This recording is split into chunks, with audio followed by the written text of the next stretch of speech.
Hi everyone, I hope you are doing good and I hope your preparations are going really well. Exams are right around the corner and I know you are stressed. I know there's a lot going on while preparing for your exams. So, I've planned something for you all.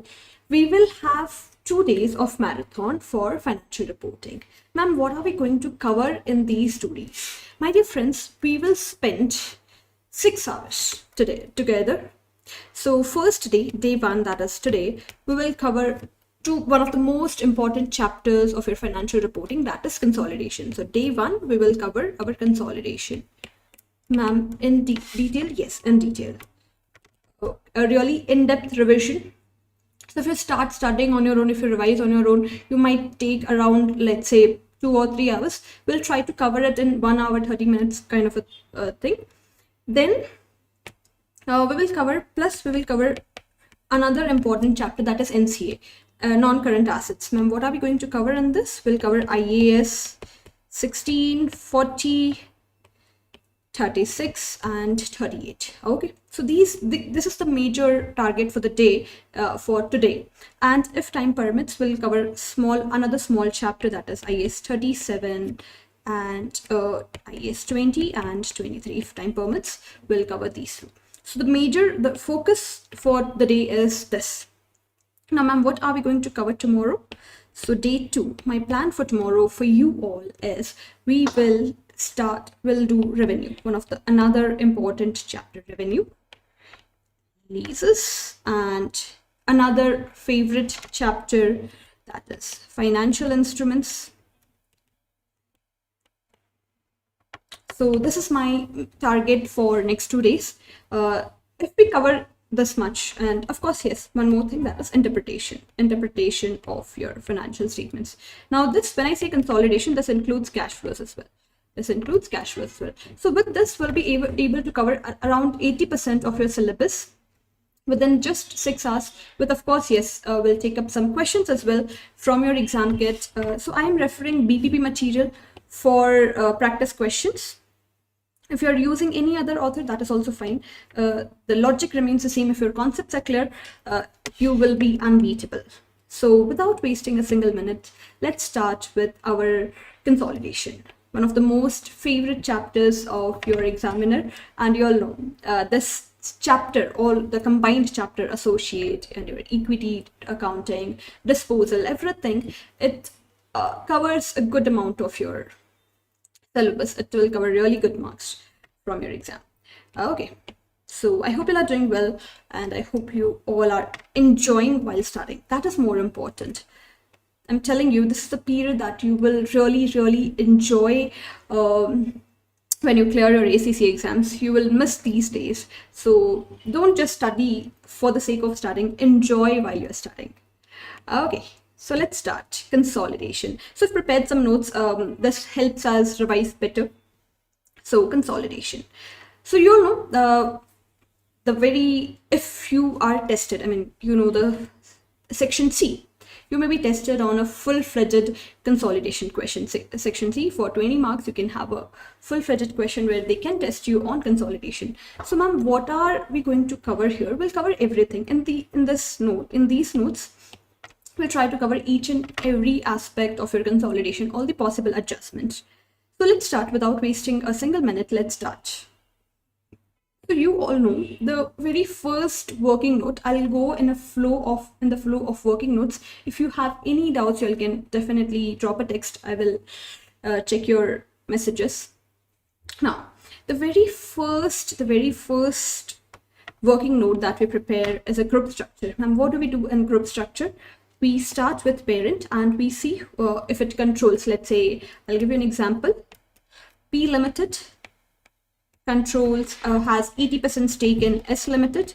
So we say P Limited is a subsidiary and P Limited is a parent and S Limited is a subsidiary. We prepare and P has 30% stake in A Limited. So what do? A is an associate, 30%. We prepare group structure like this. So the first working note that you all will have to prepare is a group structure. You will have to tell the examiner that we know that A Limited is an associate, S Limited is a subsidiary. So yes, subsidiary. No, you all know, very important discussion. Subsidiary consolidation. The reason why we consolidate is because another entity becomes my subsidiary. Who is a subsidiary? Any entity that is controlled by parents. My dear friends, control is very, very important. You cannot say that just because one entity has more than 50% stake in another entity, it is controlled. No, there is a definition of control. If control exists, please be very careful when you're answering your questions. If there is a control, then and only then the another entity will become your subsidiary. So ma'am, you all know, my dear friends, you all very well know the definition of control. What is the definition? When do we say that the control exists? When the investor has a power over an investee. When investor is exposed to variable returns. When there is an ability to affect those returns. So in such situations, we say that the control exists, and if the control exists, the another entity becomes my subsidiary. So can I say, even with less than 51% stake, can the another entity become my subsidiary? The answer is yes. Even if you do not have more than 50% stake in any entity, but if you can prove that there is a control, if you can prove that control exists, in such scenario, we say that the another entity is your subsidiary. Okay, now let's start with our consolidation accounting. Consolidation accounting, very easy. See, if you follow the structure, if your concepts are clear, I think none of these questions will bother you in any way. So consolidation method, acquisition method. When do we use? When control exists. If there's a control, you consolidate the financial statements of the another entity. You prepare consolidated financial statements. So on the date, this date is very, very important. On the date of acquisition, what do we do, my dear friends? We calculate goodwill. We identify NCA. We record fair value adjustments, and we eliminate investment in subsidiary. Okay, so let's start with goodwill. Very, very important. This can be tested in your MCQs, section A, section B. They can test you. Goodwill is one of the favorite and most tested area. So what is the formula for goodwill? You all know, you all are very, very well aware of this. Now, consideration transferred. If any consideration has been transferred, you add NCI at the date of acquisition. Now, you all know very well, here there's an adjustment. NCI can be at fair value, NCI can be at PSNA as well. Now, previously, this is, you all can ignore this for a while because this is a part of your SBR discussion.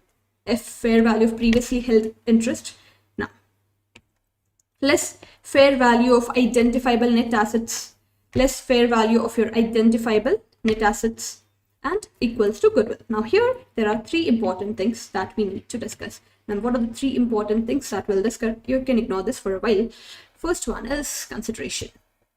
Consideration transferred, then NCI, and then the fair value of your identifiable net assets. This we will discuss in detail, in depth. We will have a discussion. Now, net assets on the date of acquisition. So I'll come to this part, fair value of your identifiable net assets. This part, identifiable net assets. Now, what do we do in this? We take share capital. Who's share capital? Subsidiary. You take subsidiaries, share capital. You will take retained earnings of pre-acquisition, retained earnings only of your subsidiary. And if there are any fair value adjustments, this will give you net assets on the date of acquisition. Now, let's talk about fair value, the very first discussion, that is consideration transfer. So you all know the consideration can be in 4 types. Consideration can be of 4 types. What are the 4 types of your consideration? Consideration can be settled either in cash or shares, or a deferred consideration or a contingent consideration. They can test you on any of these. Now, the very first part of your goodwill calculation, that is consideration. The consideration is useful only and only when you are calculating goodwill. Now, you will have to take consideration at fair value on the date of acquisition. At fair value on the date of acquisition. Now, it includes what?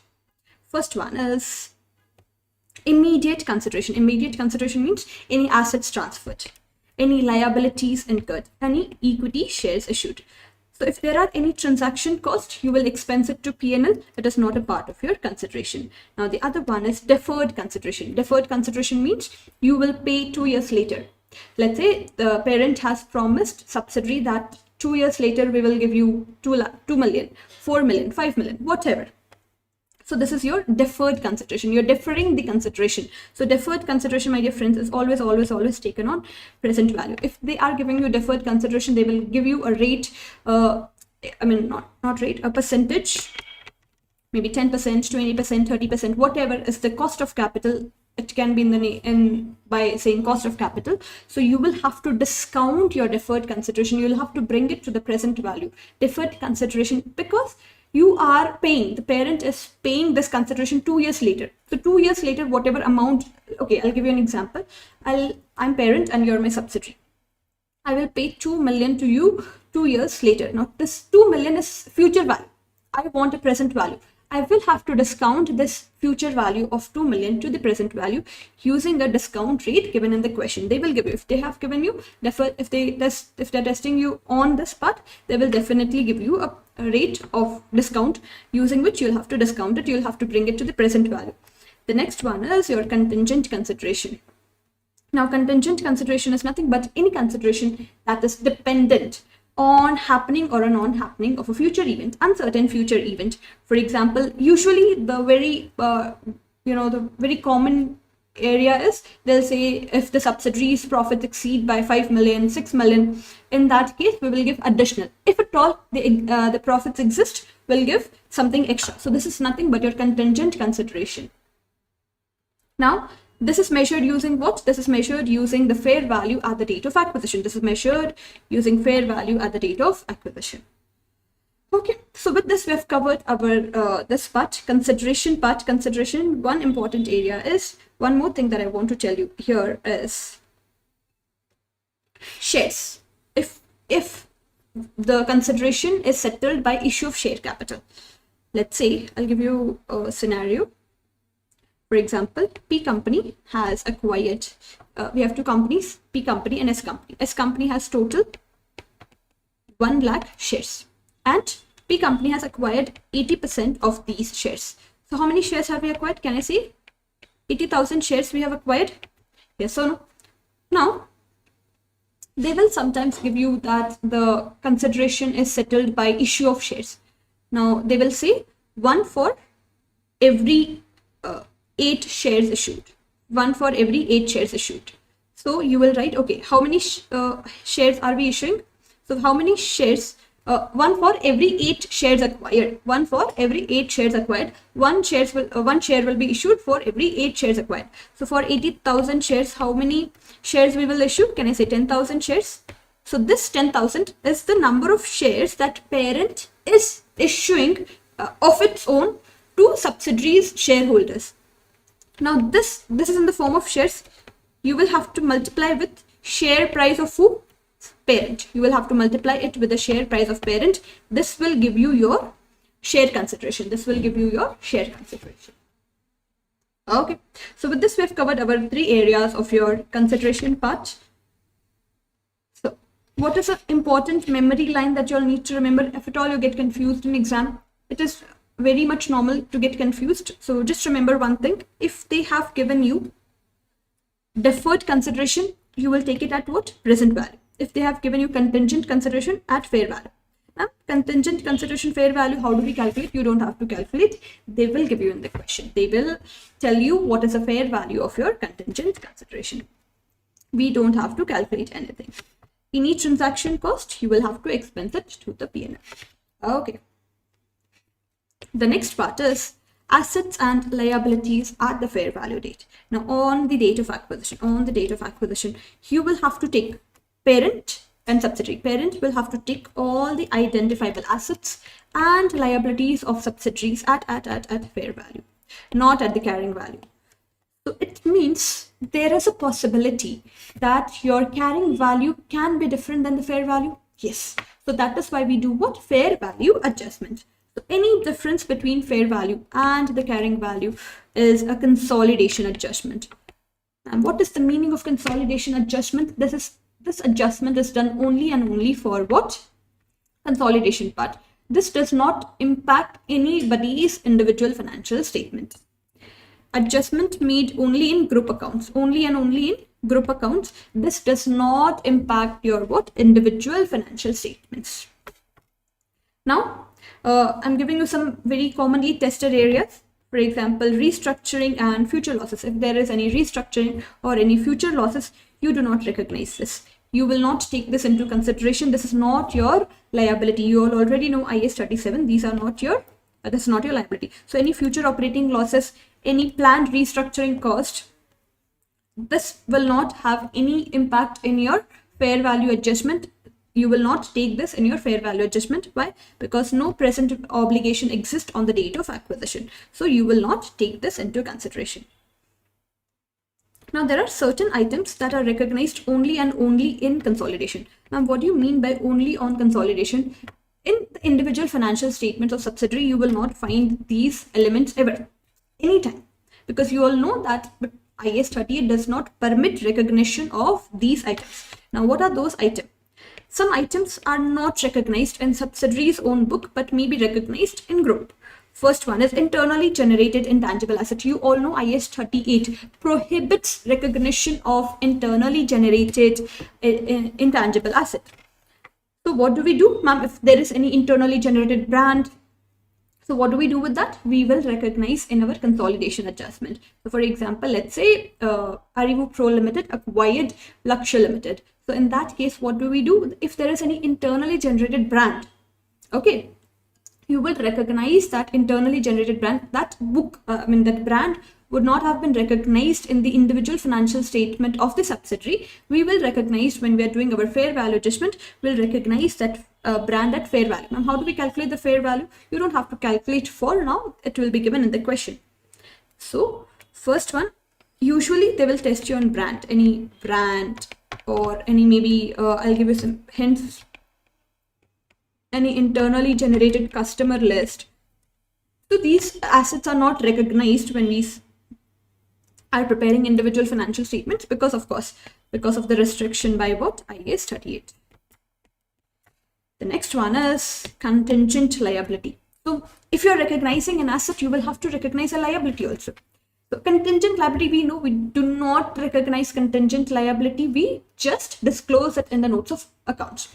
So if there is any contingent liability, okay, so it is not recognized in the subsidiary's individual financial statements. So when you are taking the net assets of subsidiary,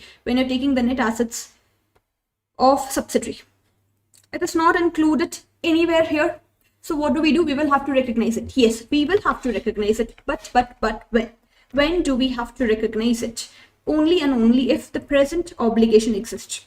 Only if the present obligation exists and the fair value can be measured reliably. Normally, normal IAS 37 probability test does not apply here. So here you will not follow the IAS 37 rules. We will say, okay, if there's a present obligation, if present obligation exists, you will recognize it, and the fair value of the asset, the fair value of your contingent liability, if it can be measured reliably, you will recognize it. So now with this, we complete our 2 areas of goodwill calculation. Ma'am, what have we covered so far? We have covered. First one is consideration transferred, and second one is identifiable net assets. So these are the 2 areas that you all need to remember. The next one is NCI at the date of acquisition. Very, very important, and one of, again, good areas of discussion that you all should master. NCI, non-controlling interest. My dear friends, you all already know NCI. There are 2 methods to calculate NCI. And what are the 2 methods? First one is fair value method. NCI at fair value, and the second method is proportionate share in net asset. We often call it as PSNA. So going forward, I'll address it as PSNA and fair value. PSNA is nothing but your proportionate share in net assets method. Now, ma'am, how do we measure it? Now, first understand, the ones who are revising it for the first time, this is for you all. Understand what is my NCI. Any, let's say, P Limited acquired S Limited, 80% stake in S Limited. S Limited has what? 1 lakh shares. So can I say P Limited has acquired how many shares? 80,000. The remaining 20,000 shares are still with some outsiders. So there are people who have 20,000 shares of S Limited, but they are not able to control it. They cannot control it. Of course, they don't have enough stake to control it. So can I say this is nothing but your NCA? This is your NCA. Now, how do we measure your NCA? NCA at fair value, very popular, very common. So you do what? You will take the number of shares of NCA, number of shares held by NCA, multiply with the market price or fair value of market price per share of which company's share, subsidiaries share. So into market price of subsidiaries share, this will give you NCI at fair value. Usually in the question they will give you, most of the times they will give you the fair value of NCI. Fair value of NCI is, let's say, 2 lakh, 4 lakh, 5 lakh, whatever it is, they will give you in the question. But if at all it is not given in the question, can we identify? Yes, you can identify. How do you identify? How do you calculate it? Step 1 is, first identify number of shares held by NCA. First identify this and multiply it with what? Second step is multiply it with the market price of which company? Subsidiary. Market price per share of subsidiary company. This will give you the fair value of your NCA. This will give you fair value of NCA. I hope you're good with this. I hope you all don't have any doubts up till this point. The next part is NCI at PSNA, proportionate share in net assets method. Now, how do we calculate this? Very simple. You will calculate net assets of subsidiary. Yes or no? You will multiply NCI's percentage with this. So let's say in the previous example, wherein P Limited has acquired 80% stake in S Limited. So can I say NCI's share is how much? 20%. So can I say NCI has 20% stake? So if parent is opting for measuring the NCI at PSNA method, using PSNA method, how will you do it? You will take identifiable net assets of subsidiary. You will multiply it with NCI's share. This will give you NCI at PSNA. Now, ma'am, the question is, ma'am, how do we know which method parent is following? So if you have solved good amount of questions, and the question they will give you, the parent has opted to measure NCI at fair value, parent has opted PSNA method to measure NCI, they will give you in the question. Okay, so now here, one thing that you need to remember is, one thing that you need to be aware of this, if NCI is measured at PSNA, we call it as what? Partial goodwill. This goodwill is partial goodwill. If NCI is measured at fair value, we call it as what? Full goodwill method. Ma'am, are these names given in the standard? No, these names are not given in the standard, but this is a generic term that we use while calculating it. You will know it, the full goodwill method and partial. When you work in a company, you will know this is a method we follow. So this is of course not given in the question, but we just the reason is because here NCI is not giving anything over and above its share in net assets. So here goodwill in this, if NCI is measured at PSNA, here whatever goodwill will come, goodwill will be of who? This goodwill will belong to whom? This goodwill will belong to parent. In fair value, if NCI is measured at fair value, in this case, goodwill will belong to both parent plus NCI. Okay. So ma'am, what is the relevance of this? This relevance you will understand more when you're doing what? Impairment. If there's any impairment of goodwill, that time you'll understand. The ones who have studied from me, they know it. I mean, if you're revising it for the first time, don't worry. We will cover each and every aspect. Even if this is, if you have not covered this before, you will still be okay with this. So whenever I discuss impairment of goodwill, I'll come back to this part. Now, pre and post acquisition reserves. You need to be very well versed with pre and post acquisition reserves, because this will help you. Now, what do? I've prepared a small treatment chart for you all. If there are any pre acquisition reserve, they are used in goodwill calculation. Remember, where in goodwill calculation? Your identifiable net asset, share capital plus reserves. So any pre acquisition reserves of subsidiary will be taken in calculation of your identifiable net assets. What do we do with our post-acquisition reserves? It is shared between parent and NCA. So post-acquisition reserves are shared between parent and NCA. So here it will impact your two working notes. Which working notes? Retained earning, group reserves. I will keep it generic. Group reserves, because they can give you any reserve. They can give you retained earning, revaluation surplus, anything. They can give you anything.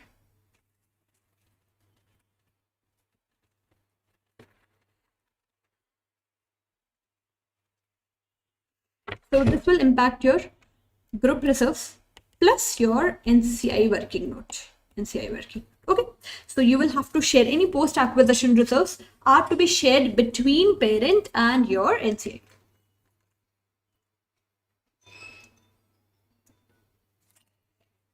Now, ma'am, how do we find out our in question, they will give you a balance sheet. Okay. Usually mid-year acquisition, I'm not generalizing it. Just imagine it is assuming it is a mid-year acquisition. So they will give you closing retained earnings. Then how do we find out our pre-acquisition? So post-acquisition, how do we distinguish? So you will have to reduce any retained earnings at the date of acquisition. If they are given in the question, any retained earnings at the date of acquisition. So from closing retained earnings, you will reduce retained earnings at the date of acquisition. This will give you your post-acquisition retained earnings. So for example, closing retained earnings of subsidiary are 1 lakh. Retained earnings on the date of acquisition were, let's say, 80,000. So this 80,000 will be used in goodwill calculation, and remaining 20,000 will be shared between parent and NCI. Okay. Now parents share goes to group retained earnings and NCI's share goes to NCI. Okay. Now another important working note. I'm following the structure in the way of your the way you will have to prepare if consolidated balance sheet is being asked, if consolidated P&L is being asked. So we will follow the structure. Now consolidated retained earnings. You will take parents' retained earnings. You will add parents' share of any post-acquisition reserves, any parents' share of post-acquisition profits. You will reduce any unrealized profit adjustment. We call it as PURP adjustment. You reduce any PURP adjustment and reduce impairment of goodwill. Parent share only. So you will take what? Parent's share. I will check if there are any questions. I'm a new student. Hi new student. If there are any doubts, just let me know. You can drop your text here. I will definitely get back to your answers, guys. I'll definitely get back to your answers. Okay. So if at all there are any questions, I'll discuss everything first. If there's any part that you did not understand, you all can drop your text here. I'll definitely get back to you. Now, here, while you're reducing the impairment of you will take, I told you all impairment of goodwill, you'll take parent's share only. We'll come to this part. Now, another thing, that is unrealized profit. PURP, provision for your unrealized profit. Now there can be two types of transaction, guys. What are the two types of downstream and upstream? What do you mean by downstream, ma'am? Downstream means parent has sold something to subsidiary. Upstream means subsidiary has sold something to parent. So parent has sold something to subsidiary. So this is your downstream transaction. If subsidiary has sold something to parent, if subsidiary has sold something to your parent, it is your upstream transaction. It is upstream transaction. So how do we do this? How do we adjust it? If there are any downstream transaction, parent has sold something to subsidiary. So you will adjust any unrealized profit, you will adjust against the parent's retained earnings. You will adjust parent's retained earnings, because can I say, if parent has sold something to subsidiary, parent's profit will include this unrealized profit. It is already there in parent's retained earnings. So you will first adjust. If you are asked to prepare your balance sheet, you will first reduce what? You will adjust your parent's retained earnings. Then you will reduce your inventory. So what is the journal entry that we pass here? Debit cost of sale and credit your inventory. And why are we crediting our inventory? We are crediting our inventory because of IAS2. IAS2 says your inventory should be held at lower of cost or NRV. So here you will reduce it to the cost of what is to group, not the cost that is to the subsidiary. Now upstream transaction, if subsidiary has sold something to parent. Here, my dear friends, please do not forget to adjust NCI as well. Please adjust. It affects the NCI also, so you will have to take into consideration the NCI as well. Any share that is impacting your NCI, you will have to take NCI's share as well. Why? Because here subsidiary's profit will include that amount, that profit, unrealized profit. So you will have to adjust here. You will have to, while you're giving any share to NCI, share of profit to NCI, you will have to adjust NCI as well. Reduce subsidiary's profit. So what is a journal entry? What is a journal entry that we have to show? Debit, cost of goods sold, credit, inventory. Please, my dear friend, write cost of sale. Okay. The second one is the next discussion is intra-group transaction. If there are any intra-group transaction, intra-group within the group transaction, parent has sold something to subsidiary, subsidiary has sold something to parent. So if there are any intra-group sales, you will eliminate intra-group sales. If there are any intra-group sales, you will eliminate it. So ma'am, how do we eliminate it? Let's say parent has sold goods worth rupees, not rupee, has sold goods worth rupees $2 lakh to subsidiary. So ma'am, how do we adjust it? How do we eliminate it? You reduce it from revenue and you reduce it from cost of sale as well. Ma'am, why are we reducing it from cost of sale? See, my dear friends, for parent, in parent's revenue, 2 lakh will be included when you're taking consolidated P&L, when you're preparing a consolidated P&L. Can I say when you're taking your parent's P&L, 2 lakh will be included in the revenue of your parent? Yes. When you're taking subsidiary's P&L, can I say this 2 lakh is included in subsidiary's cost of sale? Yes, ma'am, of course. So you will have to reduce both revenue as well as your cost of sale. You will have to adjust both. Okay. So if you're preparing any, if they're asking you, if the question is on consolidated balance sheet, if there are any intra-group receivables and payables, for example, let's say parent in parent's balance sheet, in parent's individual balance sheet, let's say subsidiary is a receivable. Subsidiary is a receivable of 2 lakh. I'll keep the same amount. So can I say equivalent amount will be appearing in subsidiary's balance sheet as well? Yes, the answer is yes. So in subsidiary's balance sheet, can I say parent will be a payable? Parent will be a payable of 2 lakh. Yes, ma'am. So this is in the individual financial statement. When we are preparing a group financial statement, you will have to adjust it. The answer is yes. So ma'am, how do we adjust it? You debit your payables.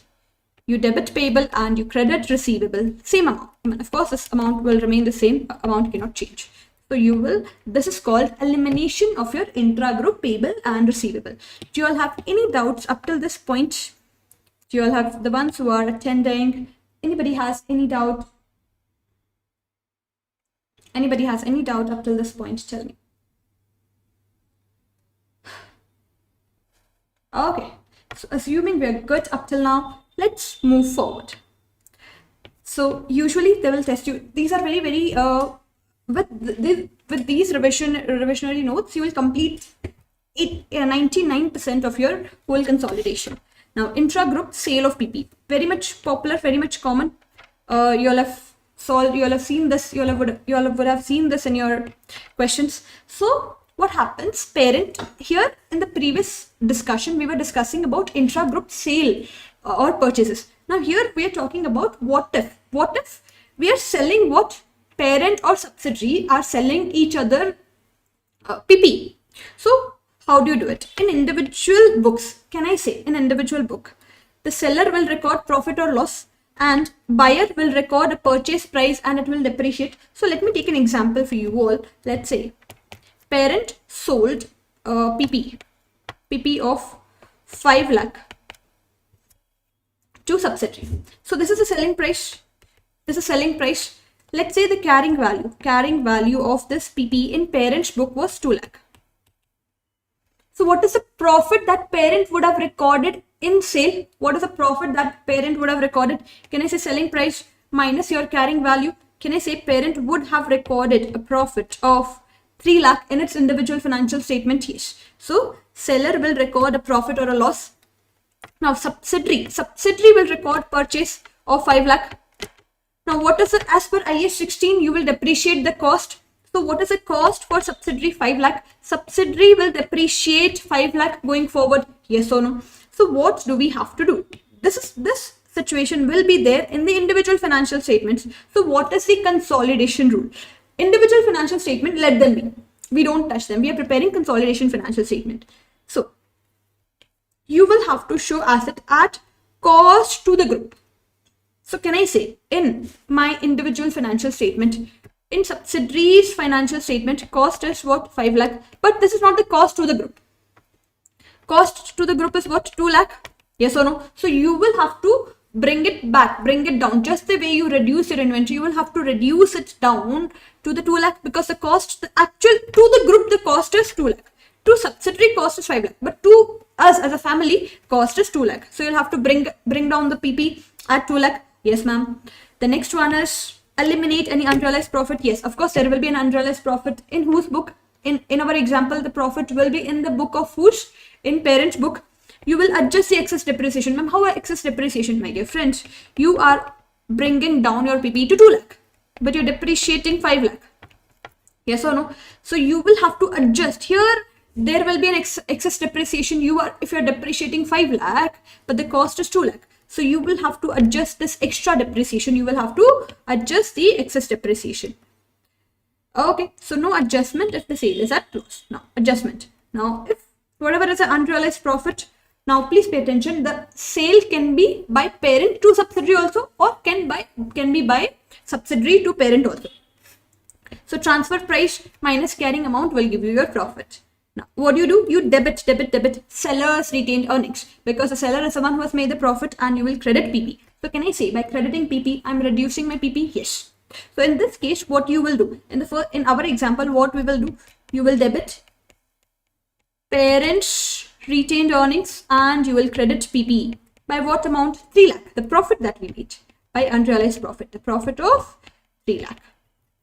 Now, excess depreciation, any extra depreciation. Now, depreciation, they'll give you the information, what is the useful life, they will give you. So, any extra depreciation, you will increase your PP, extra depreciation due to higher transfer price. So, you will debit your PP and you will credit buyer's retained earnings. So, in this case, whatever is the, let's say in the previous question, the excess depreciation is of 20,000. So, what do? You debit PPE. PP by what amount, ma'am? By excess depreciation, and you credit buyer's retained earnings. So you will credit what? Here, subsidiaries retained earnings by excess depreciation. Okay. So this was all about any sale of PP, intra-group sale of PP. Okay. Now intra-group loan. If there are any intra-group loan, so what do? Parent to subsidiary loans are your intra-group loan. If parent has given any loan to subsidiary, or subsidiary has given any loan to parent, so these are nothing but your intra-group loans. From group's perspective, there is no real asset or a liability. I mean, see, for example, I've given loan to my brother. Now, for me, it is a loan. For me, it is an asset. For my brother, it is a liability. But for us as a family, there is no asset or a liability. Yes or no? So you will have to eliminate it. So if my brother is paying me interest, for me, it is an interest income. For him, it is an interest expense. So you will have to eliminate this as well. So here, this will have two impact. First one is your asset and liability. The second one is your income and expense. Now, these must be eliminated in your consolidation. These must be eliminated. So, ma'am, how do we do it? Very simple. This is one of the simplest adjustments. If you get this in your exam, you will be very lucky. So, what is this? Cancel your loan. Ma'am, how do we cancel the loan? Lender, loan receivable. For me, let's say me and my brother. So for me, it is a loan receivable, it is an asset, financial asset. For my brother, it is a loan payable, financial liability. So what do? You debit your liability. In your group account, you debit your liability and you credit your asset. So debit, loan payable, you credit your loan receivable. This will remove your from your intra-group assets and liability. So cancel interest, very normal. My brother will pay me interest and I will receive interest. For my brother, there will be an interest expense. For me, it is an interest income. So how do? interest income, credit all the incomes and credit all your incomes. So you will debit your interest income. Can I say I'm reversing my income? And you credit by crediting my interest expense. Can I say I'm reversing my expense? So in this case, you're removing your intra-group income and expenses. Okay. Next one is your fair value adjustment. Very, very common fair value adjustment. You will find this in your exam. If your asset is undervalued, increase the net asset at the date of acquisition. Extra depreciation is your post-acquisition and it reduces your group retained earnings. So for example, when you're acquiring a subsidiary, when a parent is acquiring a subsidiary, in subsidiaries book, any asset is appearing at 80,000. This is what? Carrying value in subsidiaries book. Now the fair value of this asset is 1 lakh. As IFRS 3 says that you will have to take the assets at what? Assets and liabilities at fair value. So we will take this asset as at 1 lakh, not at 80,000. Yes or no? So this extra 20,000 is nothing but your fair value adjustment. You will adjust it while you're calculating goodwill, and this 20,000 you will have to charge extra depreciation. So extra depreciation will be taken into, you will have to take into consideration when you're doing what? You're reducing your group retained earnings. You will have to reduce the group's retained earnings by any extra depreciation. Now, goodwill impairment, please be very careful when you're doing this. They can trick you here, and this is the area where a lot of people make mistake. Please, you all don't make a mistake. See, goodwill impairment will reduce your group's retained earnings and NCI affected only if it is a full goodwill method. If you are following full goodwill. Now, when are we following goodwill? When do we say there's a full goodwill method? When NCI is measured at fair value. Now here, if NCI is measured at proportionate method, impairment will hit parent only. It means it will impact your group's retained earnings only. It will not be allocated. Any impairment loss will not be allocated to NCI. But if NCI is at full goodwill, that is your NCI is at fair value, in this case, my dear friends, please be very careful. It will be shared with NCI. Ma'am, please take a number and explain us. Okay. So let us say my goodwill is of 1 lakh. Goodwill on acquisition is of 1 lakh, and assuming this is my, okay, I'll give you both the scenarios. My impairment loss during the year is 20,000. So can I say goodwill in balance sheet will appear at what? 80,000. Yes or no? Now, if we are following, let's say 80-20, will keep 80% stake and 20% NCI. If we are following, if we have measured, if parent has opted to measure NCI at fair value, in that case, this 20,000 of loss, the loss of 20,000, this loss of 20,000 will be allocated between both NCI and parent. So 20,000, 80% of this will go to your group retained earnings. You will adjust it in your group retained earnings, and 20% will go to your NCI. 20% will go to NCI. Yes, don't make this mistake, because usually people make a mistake that even if it is a PSNA method, you will give the impairment loss to NCI as well. You don't do that. If your impairment is, if your NCI is measured at PSNA, so in that case, any impairment loss, goodwill belongs to parent only. Yes. So in that case, any impairment loss will go to parent only. So if your NCI is measured at PSNA, can I say this is a partial goodwill? Can I say this is partial goodwill?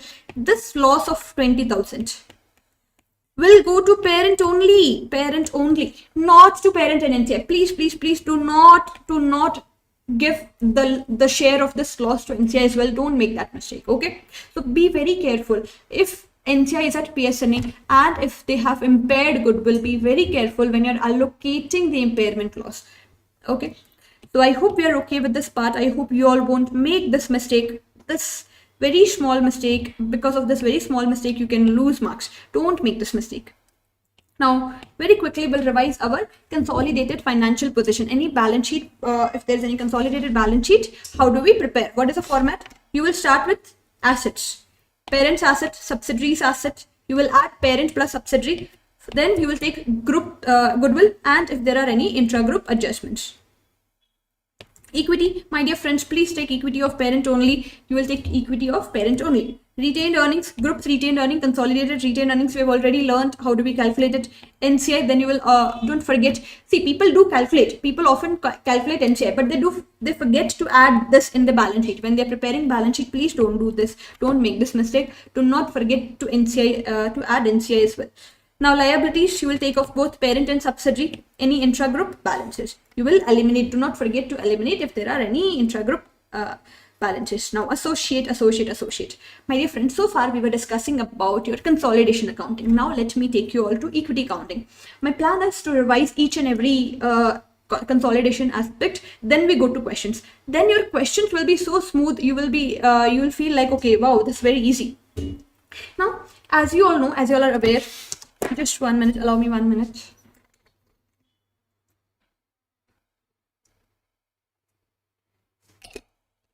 As you all are aware that if I acquire, I'll just give you some stake. Let's say if parent has 60% stake in S company. So can I say this becomes my subsidiary? This is a generic rule. Unless proved otherwise. So can I say this is my subsidiary? What accounting do we follow here? Consolidation. Let's say parent has 30% stake. That is more than 20% stake if any company associate. So this company becomes what? My associate. Ma'am, how do we say? In first case, if any company is your subsidiary, you should have a control. If any company is your associate, you should have what? Significant influence. You should have significant influence. So here you will follow IAS 28. IAS 28. Here, which standards are we here in consolidation? What standards we follow? IFRS 3 and IFRS 10. Now here you will follow IAS 28 equity method. So IAS 28 prescribes that if any entity becomes your associate, you will have to follow equity method of your accounting. So how do we do that, ma'am? We'll come to that part. Equity accounting, ma'am. What if our stake is less, let's say 15%. If we have in any company, we have a stake less than 20%. Let's say the stake is 15% in any company, let's say T Limited. In that case, this accounting will be prescribed by which standard? Accounting will be prescribed by IFRS 9. This becomes your financial asset. Normal investment in equity instrument. Ma'am, how do you account for investment in equity instrument? There are two methods you all already know. Fair value through other comprehensive income, fair value through P&L. This will anyways cover tomorrow. IFRS 9. So please understand which accounting.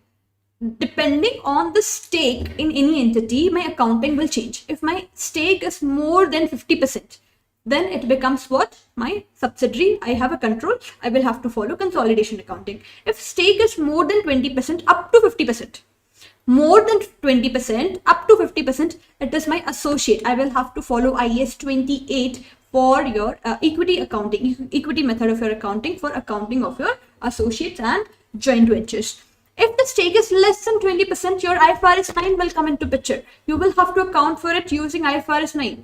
In investment in your equity instrument, investment in equity shares of any other entity. So it becomes your trade investment.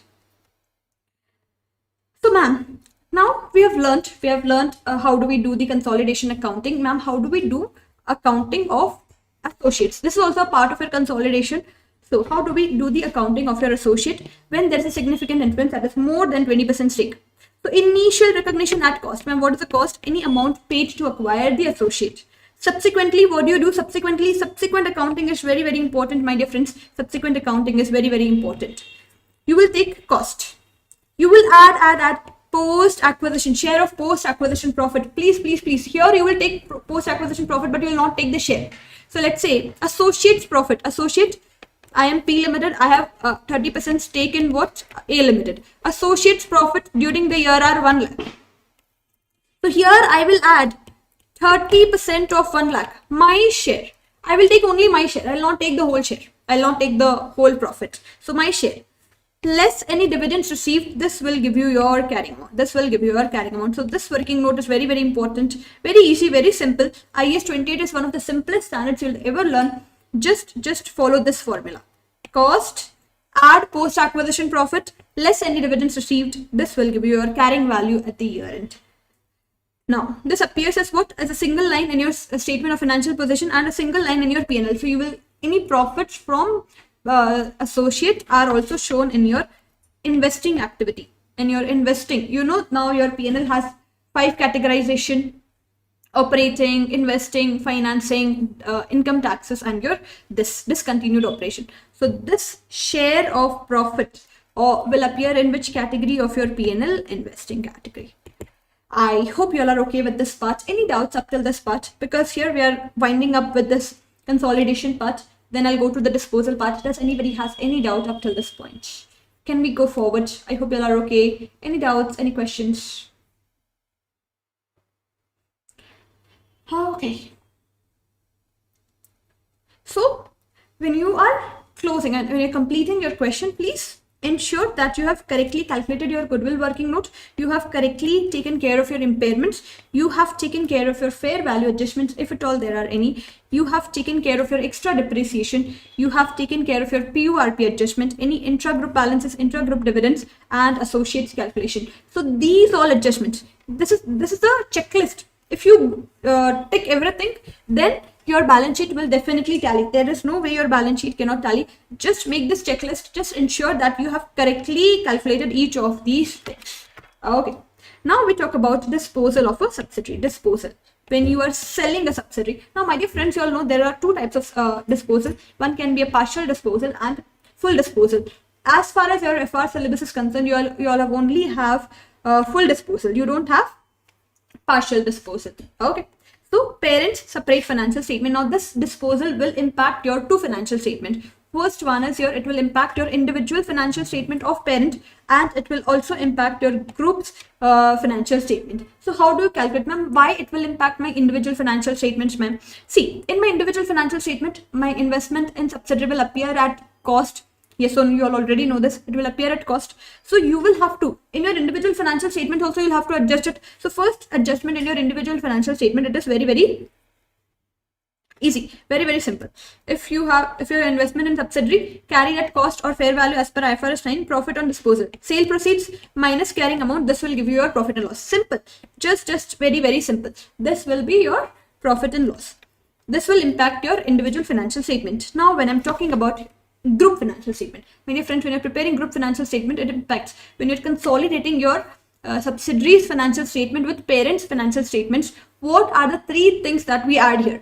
Can I say we add extra goodwill, we add NCI goodwill, and we take all the net assets, all the assets and liabilities of a subsidiary? So in this case, your profit and loss will be calculated in this way: fair value of consideration received less consolidated carrying amount, less consolidated carrying amount on the date of control, on the date when the control is lost.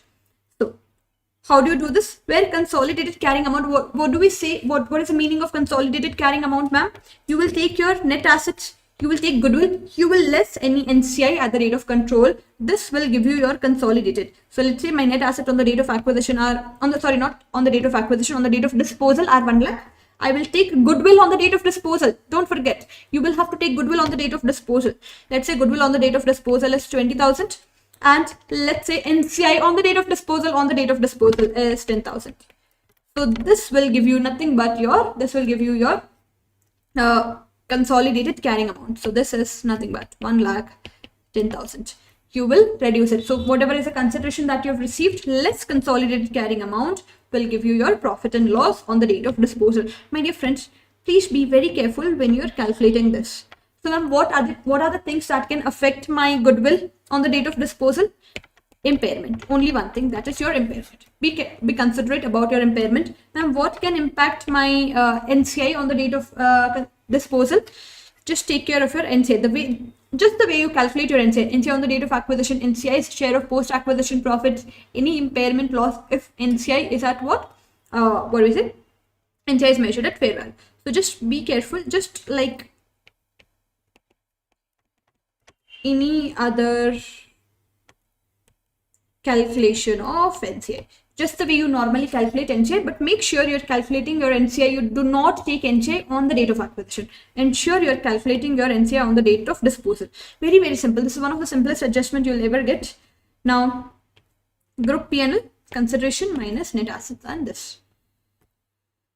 So calculate the at the date when the control is lost, include the goodwill in the calculation. NCI is removed and presentation depends on whether it is a discontinued operation. This discontinued operation in detail you will learn in your nothing but in your FPR. Now we go to our statement of cash flows. Super quick revision. Usually they will test you on what? They will test you on this indirect method of calculation of your preparation of your cash flow. Now, my dear friends, as you all know, we have three categorization in our cash flows. What are the three categorization? Operating activities, investing activities, and financing activities. Ma'am, what comes under my operating activities? Main business activities. So any cash from day-to-day business activities will be taken, will come under where? Your operating activities. Investing activity, any buy, purchase or sell of your assets or your investment will come under your investing categories. Under financing category, any loans, any share capital and any dividends will come under your financing category. My dear friends, dividends paid, please pay attention here. Be very careful when you're preparing a cash flow. Dividends paid is nothing but your which category? Financing. And what if we have received dividend? Very much possible that you may receive a dividend. So dividend received is nothing but your investing. So be careful which head you're going. So this is a small summary of your dividends paid, financing, because it pertains to your share capital. Dividends received, it pertains to your investment, you're investing. Likewise, you may have interest also. So interest paid, which category? Financing. Why? Because interest will be on your loan. So any interest on loan goes to your financing. Interest received. You would have given loan to somebody else. So this is your investing. So be careful with these two parts. You will be done with your, these are the two confusing areas. So be very careful with this. Now, indirect method. So it starts with your profit before tax. Now take your profit, operating profit. Now, since you know that there is an adjustment, there's an amendment in your P&L also. So because of this, you will take your operating profit. You will adjust what you will add back. Add back what? Add back any depreciation, any amortization, any impairment, any loss on sale. So any of these expenditure, loss on sale of any PP. So any of these adjustments, depreciation, why? Depreciation, impairment, amortization, why? These are your non-cash. Loss on sale of PPE will go, is added back, why? Why? Because this is taken care in your investing. Any sale or purchase of your PPE is a part of your investing activity. Then you deduct what? So first, take care of your what you need to add back. What do you need to deduct? What do you need to deduct? Any profit on sale, any profit on sale of your PP, any investment income, and any interest income if it goes to investing category. Okay, so these are the three areas that you need to take care. Now, working capital adjustment. This is the area where everybody gets confused. So if prepared the small memory chart for you all, you just remember this chart. Your working capital, you'll never go in your wrong in your working capital movement. Now, what do we have to remember, ma'am? If there is an increase in inventory, you will reduce it. Increase in inventory, reduce. Increase in trade receivables, reduce it. Okay. Decrease in inventory, add. Decrease in inventory, add back. Decrease in receivables, add back. Payables, if there is a increase in payables, you will add. Decrease in payables, reduce. Simple. Increase in asset, cash out. Increase in liability, cash in. So just follow this. You will never go wrong in your cash flows. Working capital movement, just follow this. Increase in, so I'll prepare this way. Increase in your inventory and your asset. Increase in your inventory and your receivable, you will reduce it. Any decrease in your inventory and your receivable, you will add it. Increase in your payable, at decrease in your payable, you will reduce. Decrease in your payables, you will reduce it. Okay. Now here, then deduct tax paid and interest paid if operating under policy. Net cash from your, this will give you your net cash from your operating activities. Then we go to your investing activities. So see, my dear friends, when I'm talking about indirect method and direct method of your cash flow preparation, it only impacts indirect method. In indirect method, only difference is in calculation of your operating category of your cash flows. The financing and your investing categories are same in both direct and indirect method. So here, let's talk about investing activity. They're very simple. They'll give you PP. If there's any purchase of PP, so cash goes out, reduce it. If there's a sale of PP, cash comes in, you will add it. Purchase of investment, reduce it, cash goes out. Interest and dividends received, add it. So I told you all, interest and dividends received are your investing category. Financing activity. So if you have issued any share, add, because cash comes in. If loan is received, add, because cash comes in. Loan repaid, you will reduce it. Dividends paid, you will reduce it. If there's any interest payment that you've made, you will also reduce it here. Now, what is the final step? Any net increase and decrease. How do we get the net increase and decrease? You will take increase and decrease from all the three categories: operating, investing, and financing. This will give you your net increase and decrease in your cash. Now you will compare it with the opening cash, not compare it, add or less to your opening cash. This will give you your closing cash. This must match with your SOFP, that is your balance sheet, your closing cash. This should match with your closing cash. Why? Because this is when you know that your cash flow has been tallied. Now we'll talk about, we have completed all the revision part. We have spent a good amount of time in revising it. Let's go to our sums now. Let's go to our sums.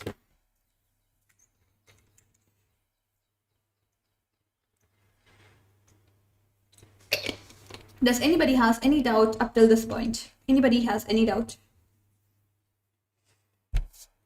Any questions? Okay. So we'll go to the next part. Which company acquired 70% of 2 lakh equity shares in Wizard Company? Okay. Now it's only subsidiary. On 1st April 2008, when the retained earnings of Wizard Company were 4,50,000, the carrying amount of Wizard Company's net asset at the date of acquisition were equal to their fair value. Okay. Now, which company measures NCI at fair value? I told you all, they will give you in the question that what formula are we using? What is the method we are using to value our NCI? What is a method of valuing our NCI? Based on share price. Here you will have to calculate your share price. Market company of Wizard Company. Now please understand, who is our parent? Which? Who is our subsidiary? Wizard. So you will have to calculate the I told you all the market price of which company you will have to take, because NCI is with Wizard. So you will take NCI is of subsidiary, you will take Wizard Company share price. So now what are they asking us? At 31st March 2009, the retained earnings of Wizard Company were 7,50,000. At what amount NCI should appear in the consolidated statement of financial position of which company on 31st March 2009? My dear friends, when did we acquire our company? We have two companies, which, and we have another company, Wizard. Okay. So when did we acquire? On 1st of April 2008. Now, how do you, and when are they asking us? They are asking us on 31st of March 2009 at what amount NCI should appear. So how do you calculate your NCI? NCI at the date of acquisition, add NCI's share of post-acquisition profit. So here the only tricky part is what? NCI at the date of acquisition. So how do you calculate? See, can I say on the date of acquisition, my NCI, how many shares are there? 2 lakh. Of this 2 lakh shares, how many shares have we acquired? 70%. So of these 2 lakh shares, 70% is with what? Parent. Can I say 30% shares will be with whom? Will be with your NCI. So you will do, how do you calculate your 2 lakh into 30% into share price of your subsidiary on the date of acquisition. So Your NCI on the date of acquisition will be 2 lakh into 30% into 1.75. This will give you 1,05,000. Now, this is on the date of acquisition. NCI on the date of acquisition is 1,05,000. Now, how do you calculate NCI on the date of closing? Closing NCI, how do you calculate? Now see, you will have to give NCI its share of post-acquisition reserve. So what is my post-acquisition reserve? On 31st March, retained earnings of Wizard were 7,50,000. So can I say these are my closing retained earnings? What are my retained earnings on the date of acquisition when retained earnings of Wizard company on 1st April? What were the retained earnings? 4,50,000. 4,50,000. So can I say 7,50,000 is my closing, and out of which this 4,50,000 is the pre-acquisition retained earnings. So what are post-acquisition retained earnings? 3 lakh. Yes or no? So in this 3 lakh, 30% will be given to NCI. So what is my NCI's share? Share of post-acquisition retained earning? 750 minus 450 into 30%, nothing but your 90,000. So NCI, closing NCI will be what? 1,95,000. Isn't this simple? Isn't this very, very easy? So if you follow the structure, if your concepts are clear, if your logics are clear, nothing, none of your question can go wrong. Just stick to your concept, just stick to your logics. Don't get confused. Everything is very simple. Consolidation is one of the most scoring chapter of your FR and SPR curriculum syllabus. Just be confident on your concepts. Okay. On 1st August 2007, Petronic company, another question. I've taken all the categories. You know there are 3 categories in your paper. Section A, Section B and Section C. I've taken some questions, some difficult question that I feel can affect you as a student. I've taken all those sums here. I'll discuss each and every sum. On 1st August 2007, Petronic company purchased 18 million of 24 million of $1 equity shares of Sardonic company. The acquisition was through share exchange. Here consideration is in the form of share exchange. For 2 shares of Petronic share exchange, the consideration was through a share exchange of 2 shares in Petronic for every 3 share in Sardonic. So every 3 share that we have acquired will give 2 shares. The market price of parent company on 1st August. When did we acquire, my dear friends? On 1st August. On this date was 5.75. P company will also pay cash on 31st July 2009. When did we acquire? 1st August. When are we paying cash? 31st July 2009. 2 years after acquisition. At 2.42 per acquired share of Sardonic company. So can I say this is nothing but your deferred consideration. Now Petronic company's post cost of capital is 10% per annum. So I told you all, if they give you any deferred consideration, they will definitely give you a rate to discount it. So you know deferred consideration at PB. Okay. So what is the amount of consideration attributable to the what is the amount of consideration attributable to Petronic company on the acquisition of S company? So how do you measure it? See, you are settling, parent is settling the consideration by issue of shares and by also deferred consideration. So how do you measure your this consideration? Share consideration. 2 share for every 3 shares acquired. So how many shares have we acquired? 18 million. So into 2 by 3. So this will give you your share. Multiply with parent's share price. Multiply, don't forget, multiply it with, they may confuse you. In the question here, they have given you only one share price. They may give you share price of subsidiary also. Please do not forget to multiply this with parent share price, because parent is the one who is issuing the shares. Okay, parent is the one who is issuing the shares. So this is your share consideration, 69,000. Deferred consideration. Now deferred consideration, you will have to discount it. So how many shares? Now what is the deferred consideration, my dear friends? What is my deferred consideration? 18 million shares into 2.42 per share. So can I say this is nothing but your future value? Whatever amount that you get here is your future value. You will have to discount it to the present value. Now this I will give when 2 years later. What is the present value? How do you discount it to the present value? You will take the capital, the rate of discount. So what is my cost of capital of parent? So what is the discounting factor here? 1 divided 1 plus 10% raised to 2. So this will give you your future value. What is my future value in this case? Your future value is 36,000. So what is the amount of consideration paid? 1,05,000. I hope you are okay with this. I hope this question was okay. This was important. Why this question was important? Because here the consideration calculation was important. So be very cautious when you're calculating. Do not get confused when you're calculating this. Do not get confused in your calculation of your deferred consideration and contingent consideration. I hope you are okay with this. The next part is, the next question that I'm taking is this. Crash company acquired 80% of bank company's 1 lakh shares. So we have acquired how many shares? 80% of $1 lakh $1 ordinary shares for 8 lakhs. So this is my consideration. When retained earnings of bank company were 5,70,000. Bank company has also internally developed customer list, my dear friends. Internally developed customer list. I told you this will form part of your identifiable net assets. The directors of crash company are deciding whether to recognize NCI at its fair value, at its fair value or share of net assets. At the date of acquisition, the fair value of NCI on the date of acquisition is 2,20,000. 2,20,000. So here they are saying they have not yet decided. They have not yet decided.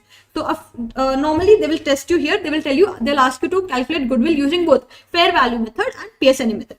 So what is the goodwill of bank company if NCI is measured at fair value or at PSNA method?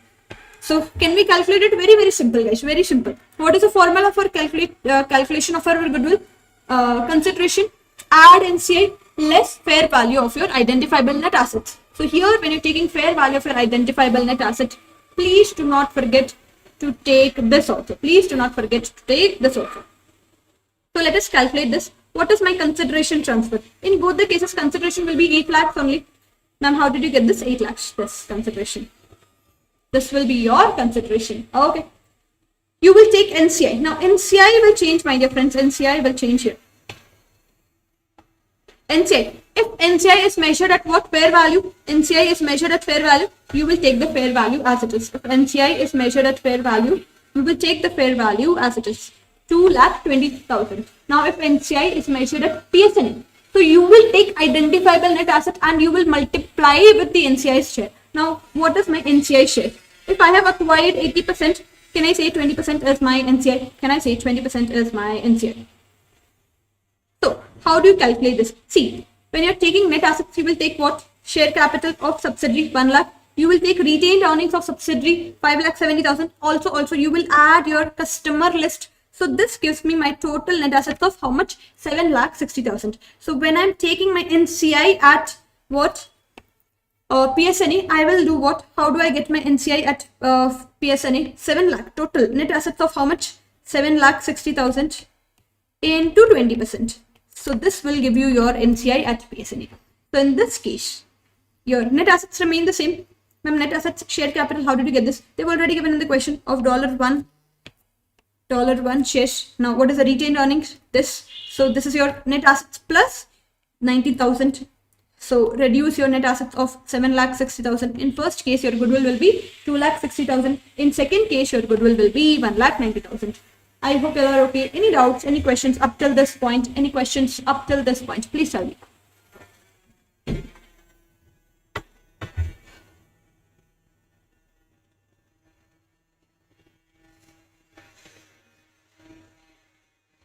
Now, next question will take up next question. That is your Brigham company has owned 70% of Dorist company for many years. Now, this is a good question, guys. This, if you don't solve such questions and go before exam, there's a tendency that you will get confused.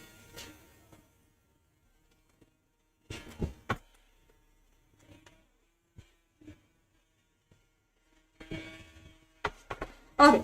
Just 1 minute, guys.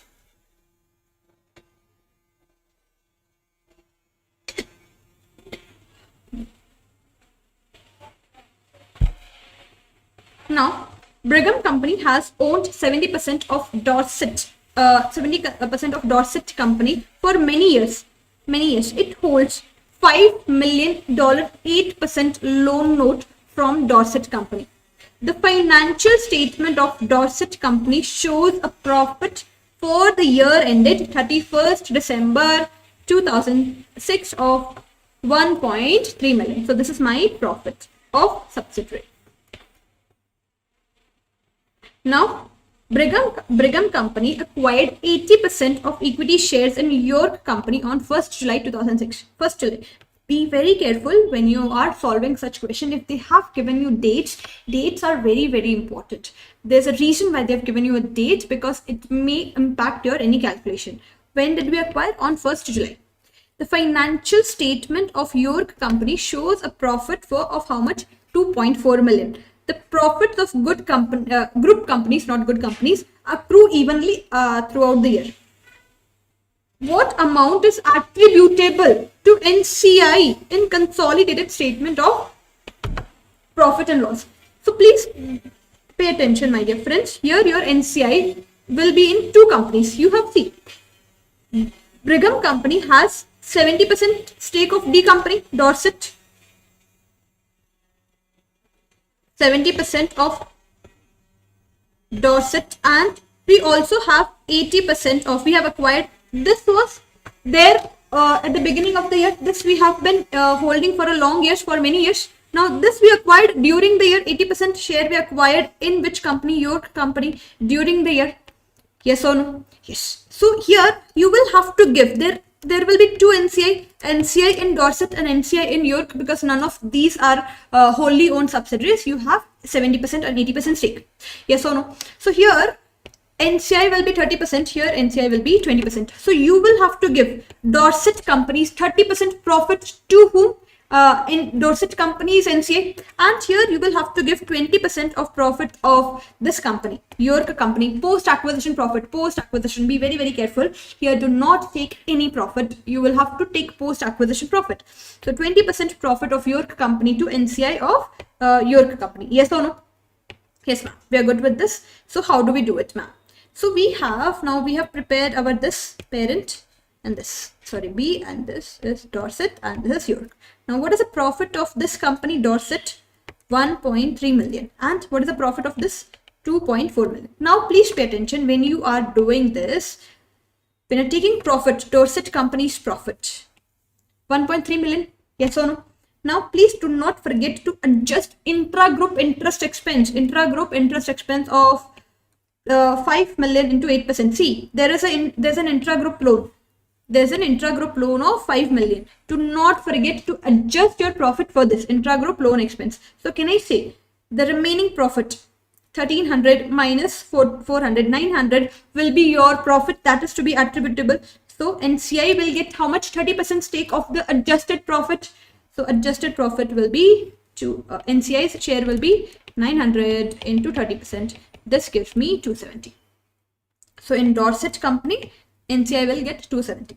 Now York Company is, what is the profit of York Company? 2.4 million. Now this is throughout the year, my dear friends, throughout the year.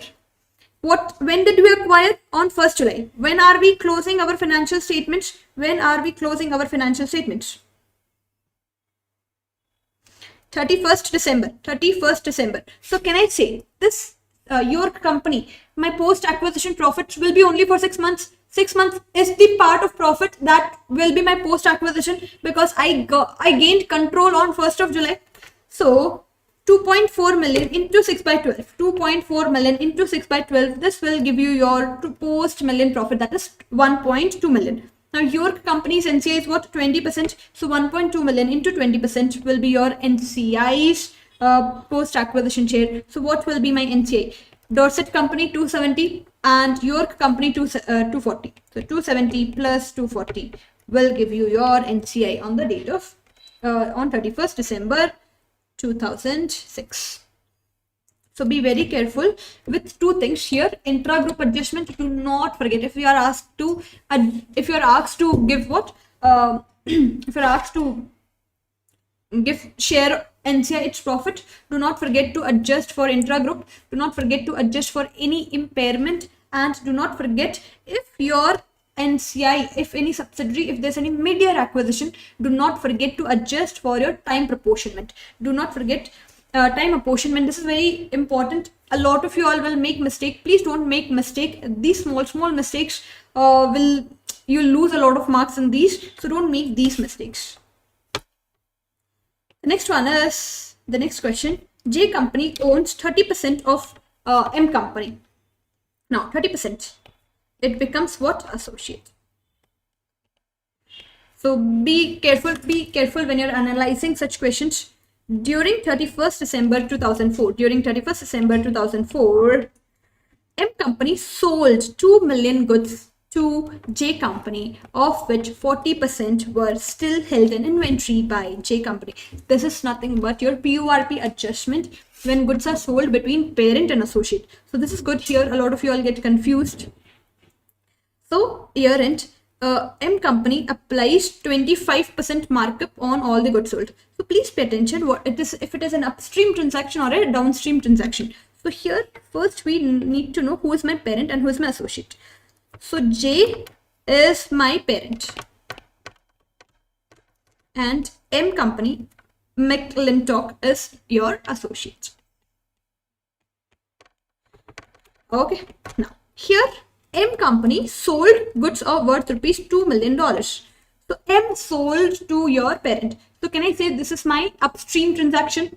Associate has sold to parent. So this is your upstream transaction. Now, can I say associate will record profit? Associate will record profit and parent will have inventory. Parent will have inventory. Yes or no? Parent will have inventory. Associate will record a profit and parent will have an inventory.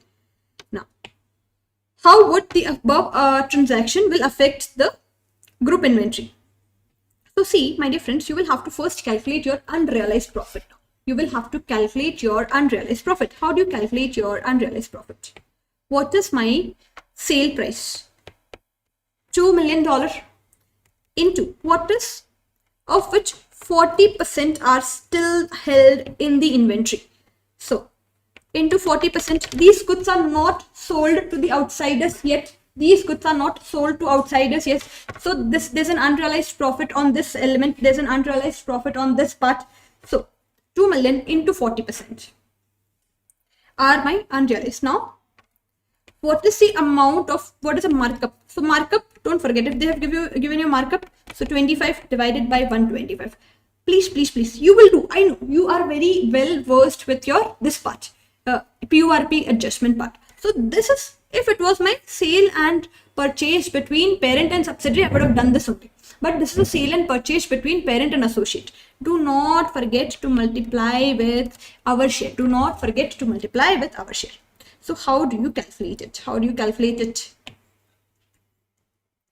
So this will give you 2 million into your whatever is your unrealized profit into 40% into 30%. This will give you your unrealized profit of 48,000. This will give you your unrealized profit of 48,000. So how do you, now this is the inventory is with us.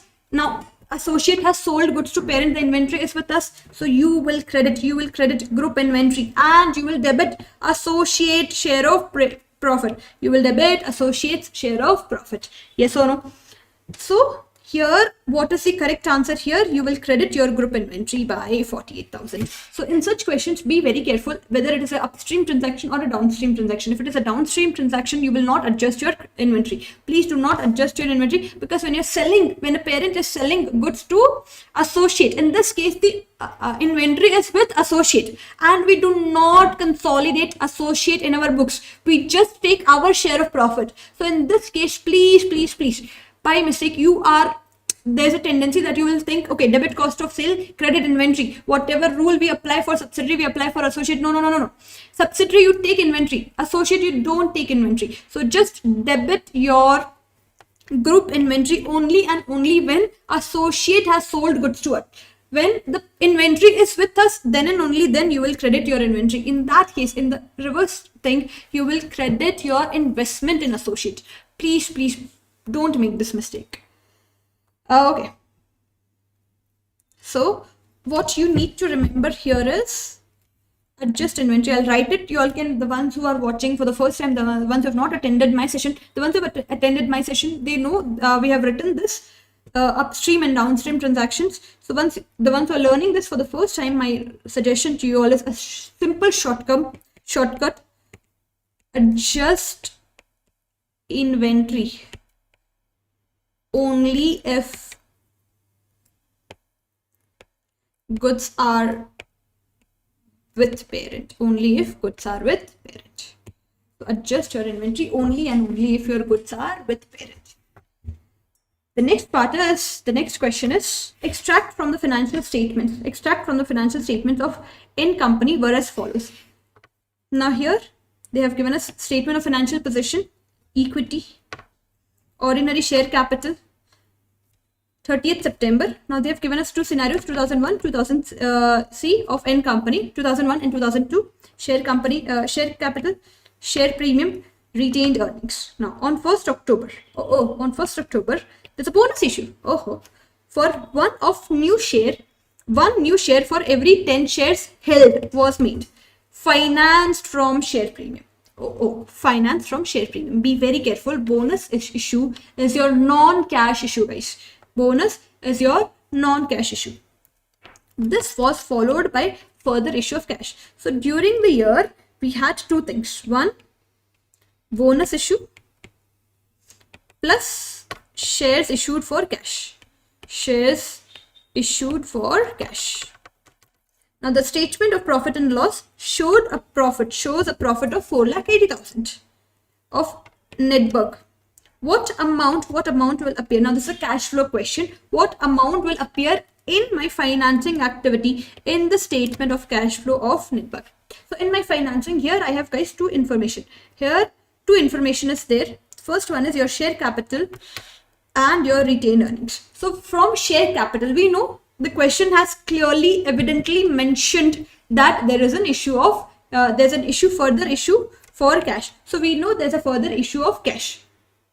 Now they have given us retained earnings. So if you all know, if you when you're preparing, retained earnings are used for dividend payment. So this will help us calculate what dividends paid during the year. So first we calculate what is the amount of shares, what is the cash comes in. So in first scenario, cash comes in. Ma'am, cash comes in why? Because shares have been issued, further shares. So cash comes in. So you will have to find out what amount of cash comes in. In second scenario, when they have given you a profit and they have given you opening and closing balance of your retained earnings, there's a possibility that the dividends were paid during the year. There's a possibility. So if I'm just giving you hints that how do you identify what is where do we have to go? So in this case, you will have to identify dividends paid. If they've given you opening and closing balance of your retained earnings and they've given you profits during the year, so dividends paid. So if dividends have been paid, can I say cash goes out? So you will have to find out cash inflow and cash outflow. Ma'am, how do we find out? So very simple, guys, very simple. Working notes, the structure of your cash flows working note is very simple. You take opening balance, you compare it with the closing balance. If there are any adjustments, you will adjust for it, and any balancing figure will give you your cash inflow or outflow. So let me show you this issue of share capital. See, I will start with opening capital. I will close with closing capital. So what is my opening capital? Here I will take what? Here I will take opening share capital plus retained share capital plus not retained earnings plus share premium. Share premium. So what is my opening capital? Share capital plus share premium. What is my opening share capital plus share premium? Share capital is 500. Share premium is 100. What is my closing share capital? 750. What is my share premium? 350. So what my opening capital? 600. That is 500 plus 600. What is my closing? 750 plus 350. This is my closing capital. Okay. Now any difference between these two, the balancing figure. 600 minus 1100, the difference of 500 is your shares further issued, cash inflow, further issue. Ma'am, you have forgotten we have issued shares, bonus shares. Ma'am, it will increase our share capital. You've forgotten to take that into consideration, ma'am. That will also increase my share capital. Yes, that will also increase your share capital, my dear friends. But this was financed by your share premium. So what is the journal entry you will pass, my dear friends, here? You will debit share premium and you will credit your what? Share capital. Yes or no? This is the journal entry you will pass. Yes, do you all agree with me? So can I say in net it will have no impact. My share premium will go down. My share capital will come up. So can I say there will be no net effect of your bonus in your this adjustment? Your share capital goes up and your share premium goes down. So in net we are taking what? Both. When I'm taking issue of share, I'm taking both share capital plus share premium. So in net it will not have any impact in net. So that is why that is not taken into consideration. Are we all okay with this? So any balance figure, the difference between 600, my opening capital was 600, my closing capital is 1100. So the difference is nothing but your further share issue. So 500 is your $500 million is your cash comes in, cash inflow by further issue of shares. So ma'am, we are done with this part. We are okay. So please pay attention when you're preparing this. This was given to confuse you. A lot of you all will get confused here. A lot of you all will get confused. You will increase the share capital. Please do not increase the share capital because in net it will not have any impact. We're taking both share capital as well as share premium. Yes or no? So when you're taking both of these, so this will not impact your in net. It will not have any impact. Okay, so we're good to do this. Now let's calculate our dividends paid. So first adjustment is done. Dividends paid. Can we calculate our dividends paid? Yes, let's calculate our dividends paid. So you will take opening retained earnings balance, you will take your closing retained earnings balance. So opening, what is my opening? 1750. What is my closing? 1980. Now during the year there was a profit of 4,80,000. Profit in company made a profit of 4,80,000. So this will increase our retained earnings. So opening capital, opening retained earnings plus profit for the year. This should have been my closing balance. 1740 plus 480 should have been my closing balance. But what is my closing balance? 1980. So any difference between these two is nothing but your dividends paid. So the balancing figure will give you your dividends paid. So can I say in the current year there was a cash inflow of $500 million and there was a cash outflow of $240 million. So net cash inflow and outflow of 260. 500 minus 240. This was the net cash inflow. Yes, so I hope you all are okay with this. I hope everybody is okay. Any doubts, any questions up till this point?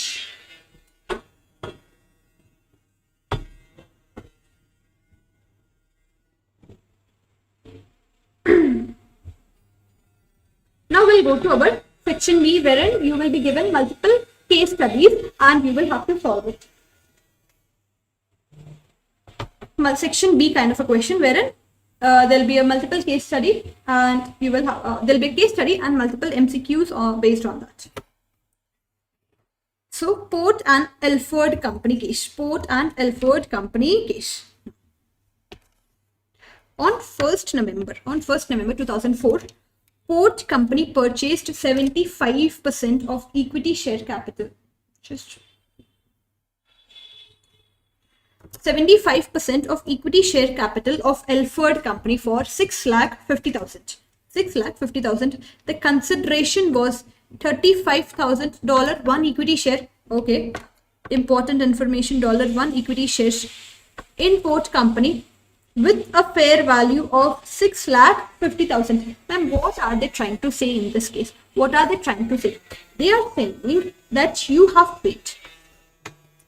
The consideration is settled by paying what? 6,50,000. This is the cost that you have incurred.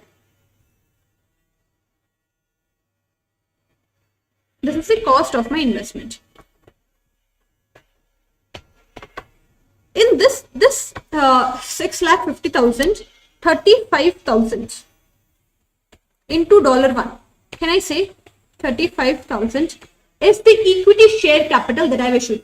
It is the equity share capital that I have issued.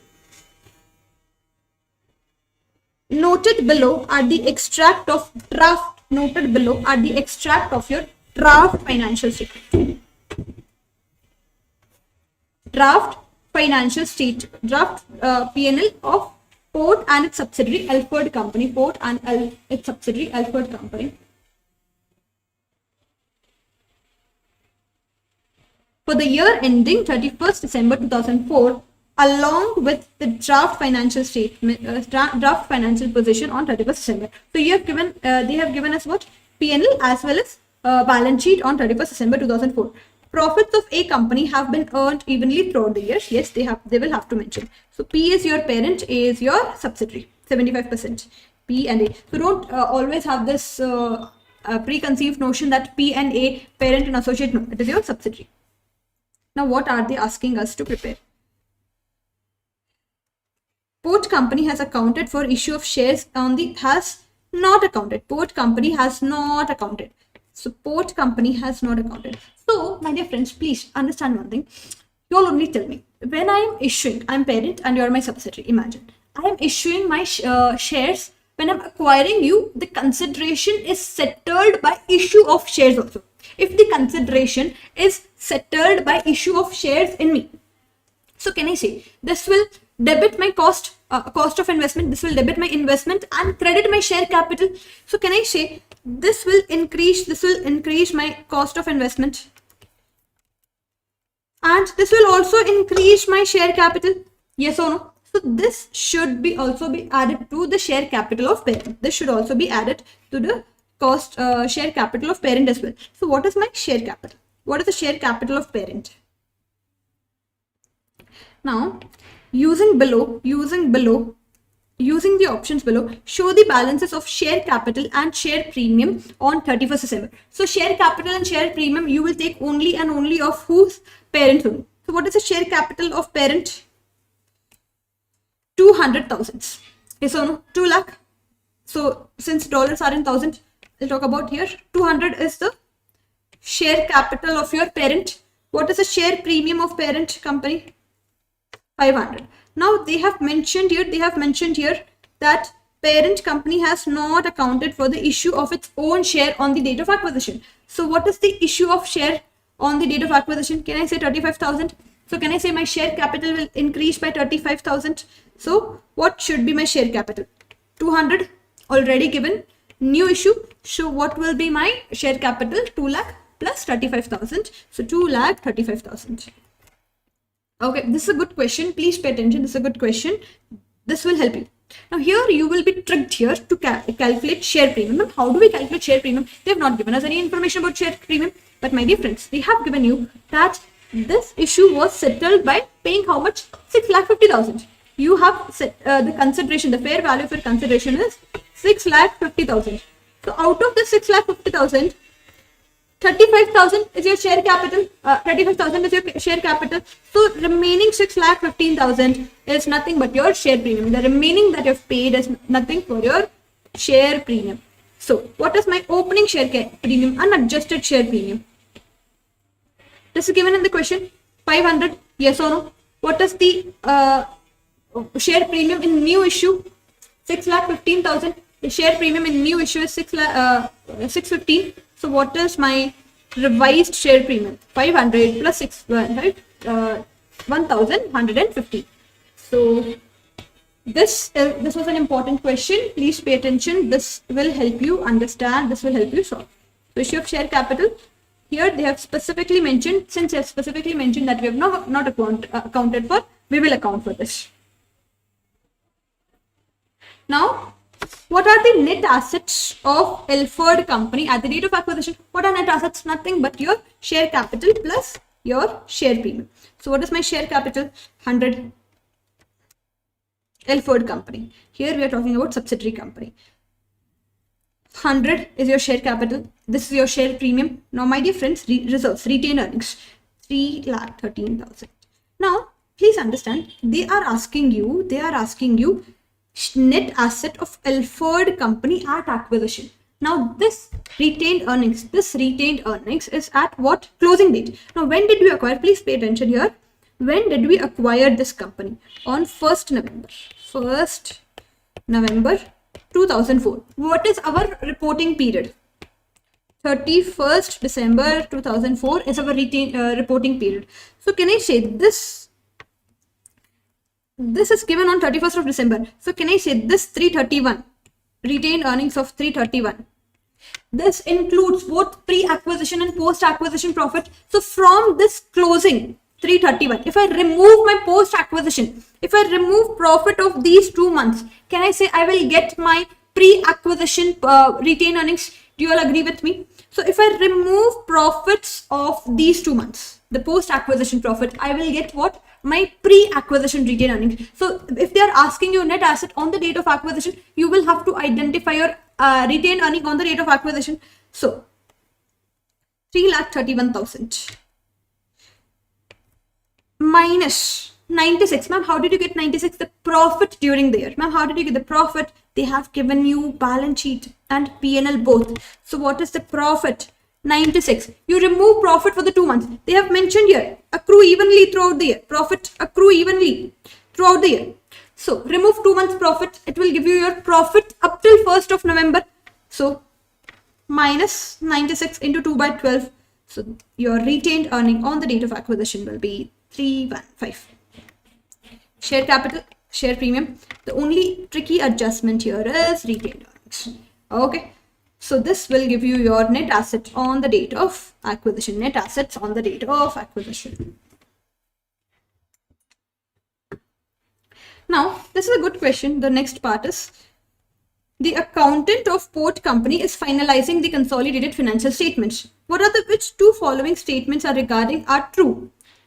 True regarding the consolidated financial statements. So what are true? The NCI's, first one is NCI's share of profit is a part of consolidated statement of profit and loss. Yes, that is a part of this. Goodwill on acquisition should be amortized over a period not exceeding 20 years. We never learned this. This is not true. If a subsidiary is acquired during the year, results means profit, are apportioned over the year of acquisition. Yes. Only group's share of subsidiaries non-current asset is shown in the statement of financial position. That's not the case. We take both. We take complete share asset, 100% share asset, net assets, non-current assets of subsidiary. So we don't multiply with the group share of non-current assets. We don't do that. So what is true?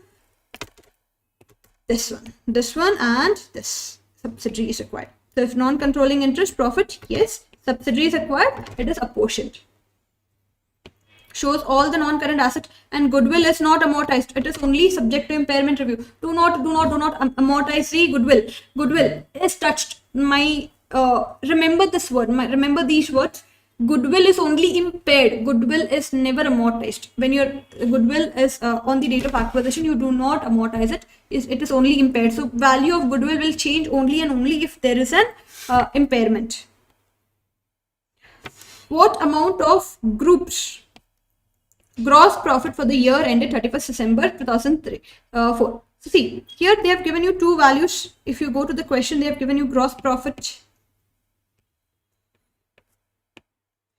of P company and A company. So this parent you will take fully. This you will take only 2 by 12. Why only 2 by 12? Because this our group share is only of 2 by 12. What is my gross profit? Complete gross profit of parent and A company is only 2 months profit. So 3,64,000 into 3,64,000 plus 240 into 2 by 12 will give you your parents' gross profits during the. I hope you all are okay with this. Is everybody okay? Now, what are group's retained earnings, my dear friends? What are group's retained earnings at the end 31st March 2004? So here you will take parents' retained earnings as it is. Parents' retained earnings you will take as it is. So what are parents' retained earnings, madam?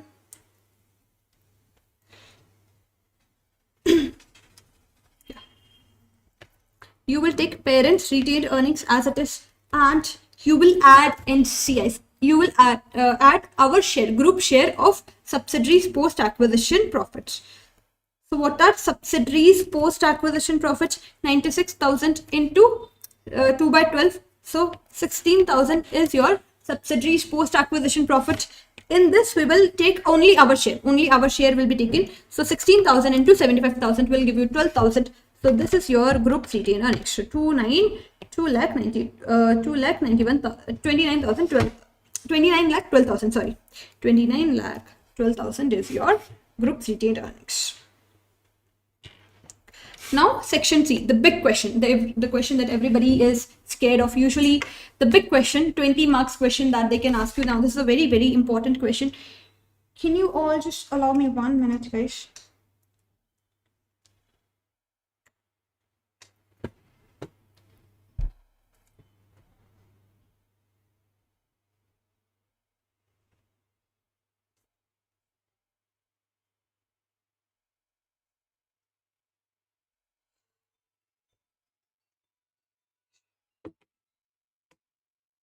Hello.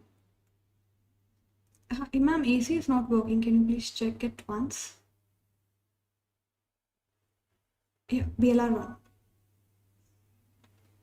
Okay, thank you. Okay, so big question. Sorry, I was feeling very hot here. AC was not working, so sorry for the in-between disturbance. Very hot here, ma'am. Please check if it's working. Now, consolidation and cash flow, the big question. Very, very important, guys. This question is very, very important. Now, by mistake, this question we have already discussed here. We've already discussed this question, Alford and Port Company. Now, this question. 20 marks question. 20 marks question. So be very, very careful when you're solving this. There will be a lot of scenarios where they will confuse you. So be calm, be composed. If you get such question, I've picked up a really good question for you all. This will clear all your doubts. That I will tell you all where they can confuse you, where you all will get confused. Do not get confused when you're solving such questions. Be very calm and composed because these questions will fetch you. They'll get. I mean, if you are good with your concepts, there's no way you will lose any single mark in this. So, Port Company acquired 80% of Sebastian Company on 1st April 2006. On 1st April 2006. P Company acquired 80% of S Company. So here, parent and subsidiary. What is my stake? Group structure is 18%. What is my date of acquisition? 1st April 2006. Now, NCI is measured at fair value. Extract from draft financial statement of both the entities as shown below. Now, where are we standing, guys? We are standing at 31st of December 2008. 2 years later, we are standing at 31st March 2008. We are standing 2 years later. We have two companies, P Company and S Company. Revenue, they have given us revenue. They have given us cost of sales. They have given us other operating income. Okay. They have given us operating expenses, operating profit, income from investments. Okay. Profit before financing. And income taxes, interest expense on borrowings and lease liabilities. Okay, income tax, this, and profit of both the companies. The statement of financial position 31st March 2008. They've given us what? The statement of financial position. Total assets 2,97,310 and 1,10,540. Now let us carefully analyze each and every working note. Every information here is very, very crucial. Every information is very crucial, and please don't get confused. Do not get scared if you have never seen this adjustment. Stick to your concepts. The cost of P Company's investment in S Company has been excluded from the total assets listed above. Okay. As a part of consideration of Sebastian Company, 8 million is due to be paid. 8 million is due to be paid on 1st April 2008. My dear friends, this is nothing but your deferred consideration. If you remember, deferred consideration. So how do you account for this? Now, when I was talking about deferred consideration, how do you account for this? You debit your investment in subsidiary and you credit a provision. You create a provision of at present value, and every year you do the unwinding of that present value. It will give you an interest expense. So 8 million is due to be paid on 1st April. That is, where are we standing? 31st March 2008. Now you will have to pay 8 million of deferred consideration to subsidiary the next day. PURP company has recorded a liability. Yes, we record a provision in present value. We record a provision of what?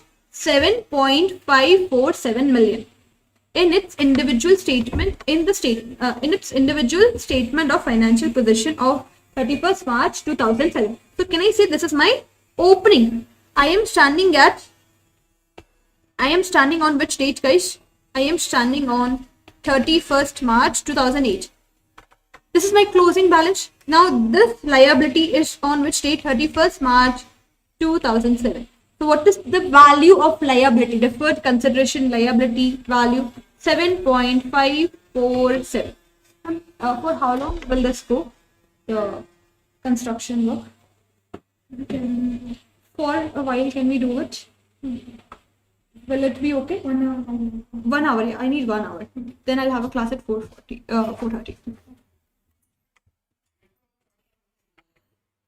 Okay. So this is my opening liability. Can I say throughout the year, during the year, I will accrue interest on it? The interest will accrue on this. Yes.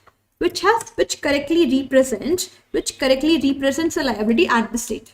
No other accounting entries have been made in relation to this consideration for the year ended 31st March. So you will have to pass a journal entry, you will have to debit your interest expense, and you will have to credit, you will have to increase your liability.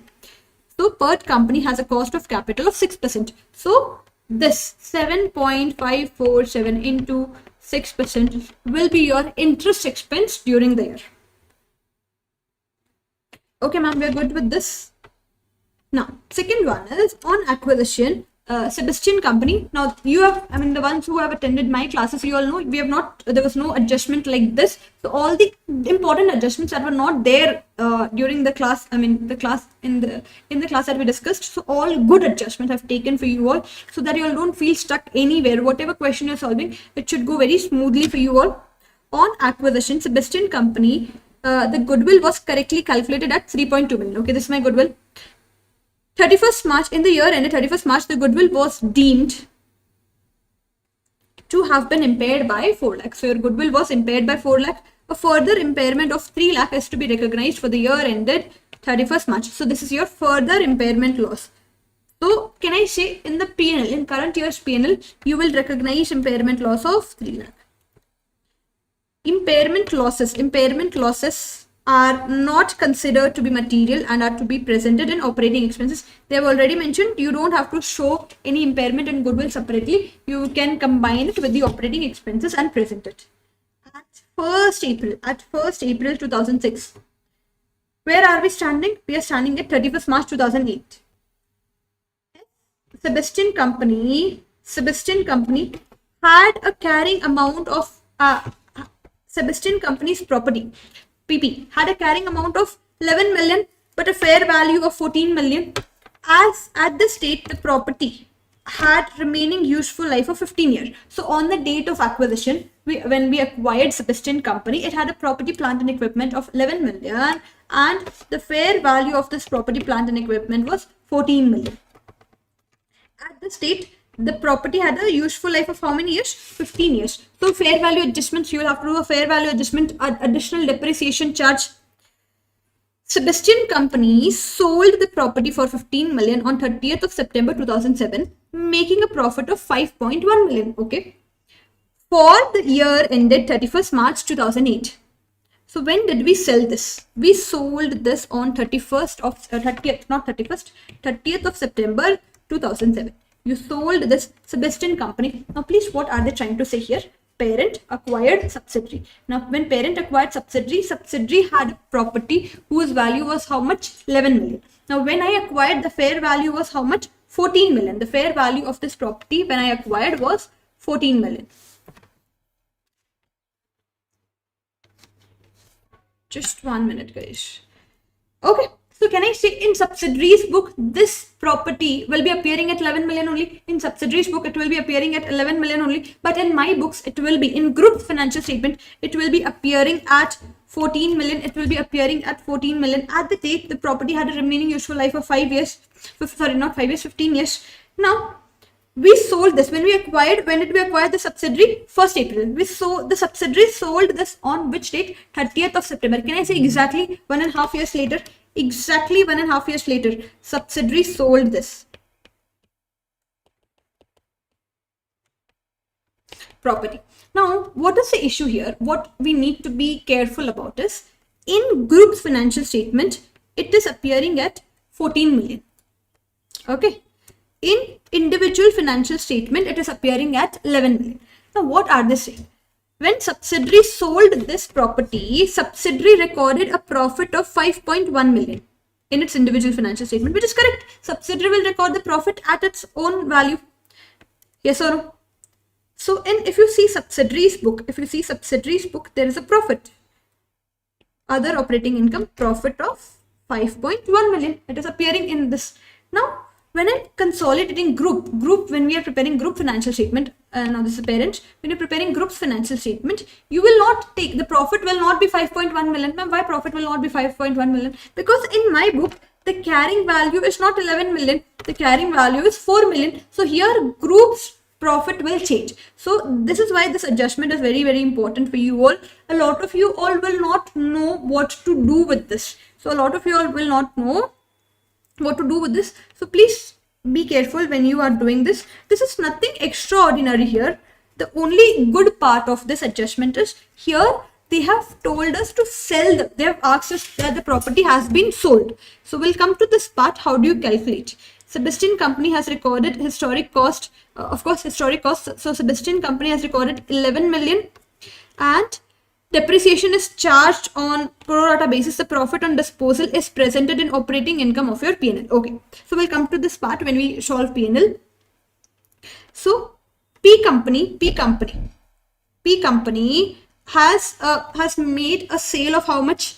9 million. Has made a sale of 9 million to Sebastian Company during the year ended 31st March 2008. Okay. Sebastian Company had only paid 2 million for these goods on 31st March 2008. Of course, so you will have to do what? You will have to adjust this, your PURP adjustment. These sales were made at markup of 25%. So what is my sale price, guys? What is my sale price? $9 million. Okay, it is at markup of 25%. So what is my PURP? 25 divided by 125. And Sebastian Company holds 1/3 of these goods. So what is my unrealized profit into 1/3? So this will give you your PURP adjustment. Very simple. So PURP adjustment, you will reduce your inventories and you will add to your cost of sales. Now 31st March 2008, P company decided to revalue non-current assets for the first time. Okay, revaluation. P company, that is parents' assets, were deemed to have been increased by 4.1 million. Okay, 4.1 million, and S company's assets have increased by 7 million. So where does this go? OCI. Revaluation surplus goes to OCI. Neither of the company has recorded revaluation in the individual financial statement. No worries, we'll do it. This is nothing but your revaluation surplus of 4.1 million and 0.7 million. We will record it in your other comprehensive income. S company, Sebastian Company, paid a dividend of $1 million in the year, which has been correctly recorded in the books of both the companies. So which has been recorded? Okay. So dividend, intra-company dividend, you will have to remove it, intra-company dividend. So here I've taken adjustment of intra-company dividend also. So what are they asking you, guys? What are they asking you? Prepare consolidated statement of profit and loss and OCI, and this will give you 15 marks, and calculate total assets that would be recognized in the consolidated statement of financial position. Okay, let's do it. Let's do this together. Very, very easy question. Just be very careful with 2-3 adjustments. Don't get confused. Do not worry about any of the adjustment. You just focus on your concept. Be true to yourself. Be true to your concepts. So first we'll take our revenue. We know this revenue, very, very important adjustment. You will take parents' revenue, you will take subsidiaries' revenue, and you will adjust any intra-group balances. Then when I'm talking about cost of sale, you will take parents' cost of sale, you will take subsidiaries' cost of sale, and you will reduce any intra-group sales and purchases. So we know that there has been a sale, intra-group sale of 9 million and purchases of 9 million. So you will, this adjustment of 9 million is for this 9,000. So as I told you all, you will reduce your sales and you will reduce your purchases. So I hope you are okay with this two part. Now unrealized profit. So unrealized profit, very easy to calculate. We just know it. You all are masters at it. I know. You all are masters of calculation of your unrealized profit. 9 million into 25. What is my markup? 25 divided by 125 into 3. So 6 lakh is your unrealized profit. So you will add back to the cost of sale. You will add back your unrealized profit to the cost of sale. So these are the two. When there is an intra-group sale and purchases, these are the two important adjustments that we make. Now, so this will give you your intra-group, your group revenue, group sales. Now, other operating income. This is the important adjustment that I want to discuss with you. So this other operating income, if you all remember, when I was discussing this point with you, the sale of the subsidiary, here they have given us carrying value and they have given us profit value. They have not given us a selling price. But can we identify selling price? Yes, ma'am, we can identify the selling price. So let us solve. This is an important adjustment. So please mark this question. This is your, if you're referring BPP material, this is your 311, question number 311. The ones who are referring BPP material, this is a very important question. Please do not skip this question before exams. Solve this question and go. So here I want to talk to you all about this adjustment of your sale of your PP, profit on sale of your PP. Now, Sebastian company would have recorded a profit on based of historical cost. I told you all Sebastian company would have recorded a property at what? $11 million. Yes or no? Sebastian company. At 30th of September, the property would have had a carrying amount of 9,90,000. Ma'am, how 9,90,000? 11 million less 15 years, 1.5 years of depreciation. So 11 million divided by 15 years into 1.5 years will give you your depreciation of $1.1 million. So 11 million minus 1.1 million will give you a carrying value of your 9.9 million. Yes or no? Will give you a carrying value of 9.9 million. Now, therefore, profit on disposal would have been 5.1 million, being 15 million. So here, if my, see, even if you don't know this, see, if my carrying value is 9.9, my profit is 5.1 million. So what is my selling price? Can I say selling price is nothing but your 15 million. So my selling price is 15 million. So here I've got my selling price also. So if your selling price is 15 million, your carrying value is 9.9 million. This will give you a profit of 5.1 million. So present it in your, so they have correctly presented this profit in your operating income. Other operating income. If you see this part, in the other operating income, they have shown a profit of 5.1 million. Yes. Now, but this profit of 5.1 million will not be in the group's financial statement. Why not in group's financial statement? Because in group's financial statement, the value is different. The carrying value is 14 million. So how do you do this, ma'am? How do we do this? In group's financial statement. I hope you are okay with this part. I hope this part we are okay with this. Okay. Now, when I'm talking about group's financial statement, see, in group's financial statement, the property will appear at 14 million fair value. You will less 1.5 years depreciation. So 14 million divided by 15 years into 1.5. This will give you your depreciation of 1.4 million. Yes or no?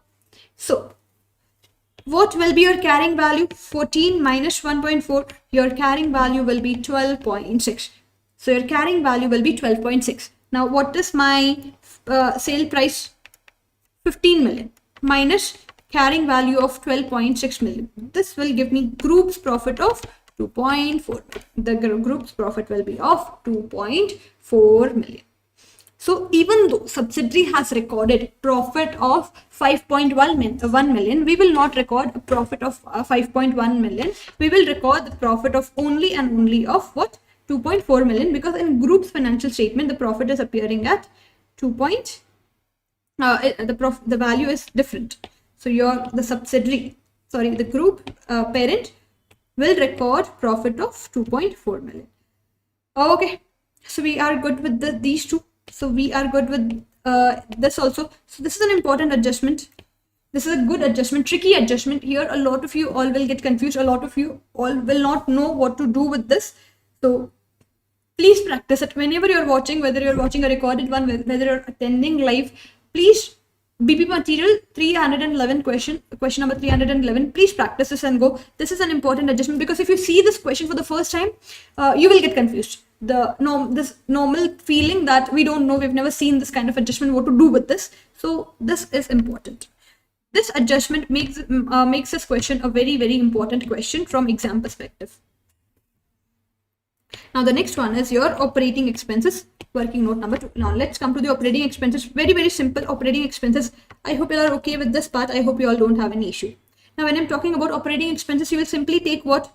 You will take parents operating expenses, you will take subsidiaries operating expenses. Current year's impairment loss, my dear friends, they have specifically mentioned current year's impairment loss you will have to take. Yes or no? So what is my current year's impairment loss? 3 lakh. Yes or no? 3 lakh. Where did it go?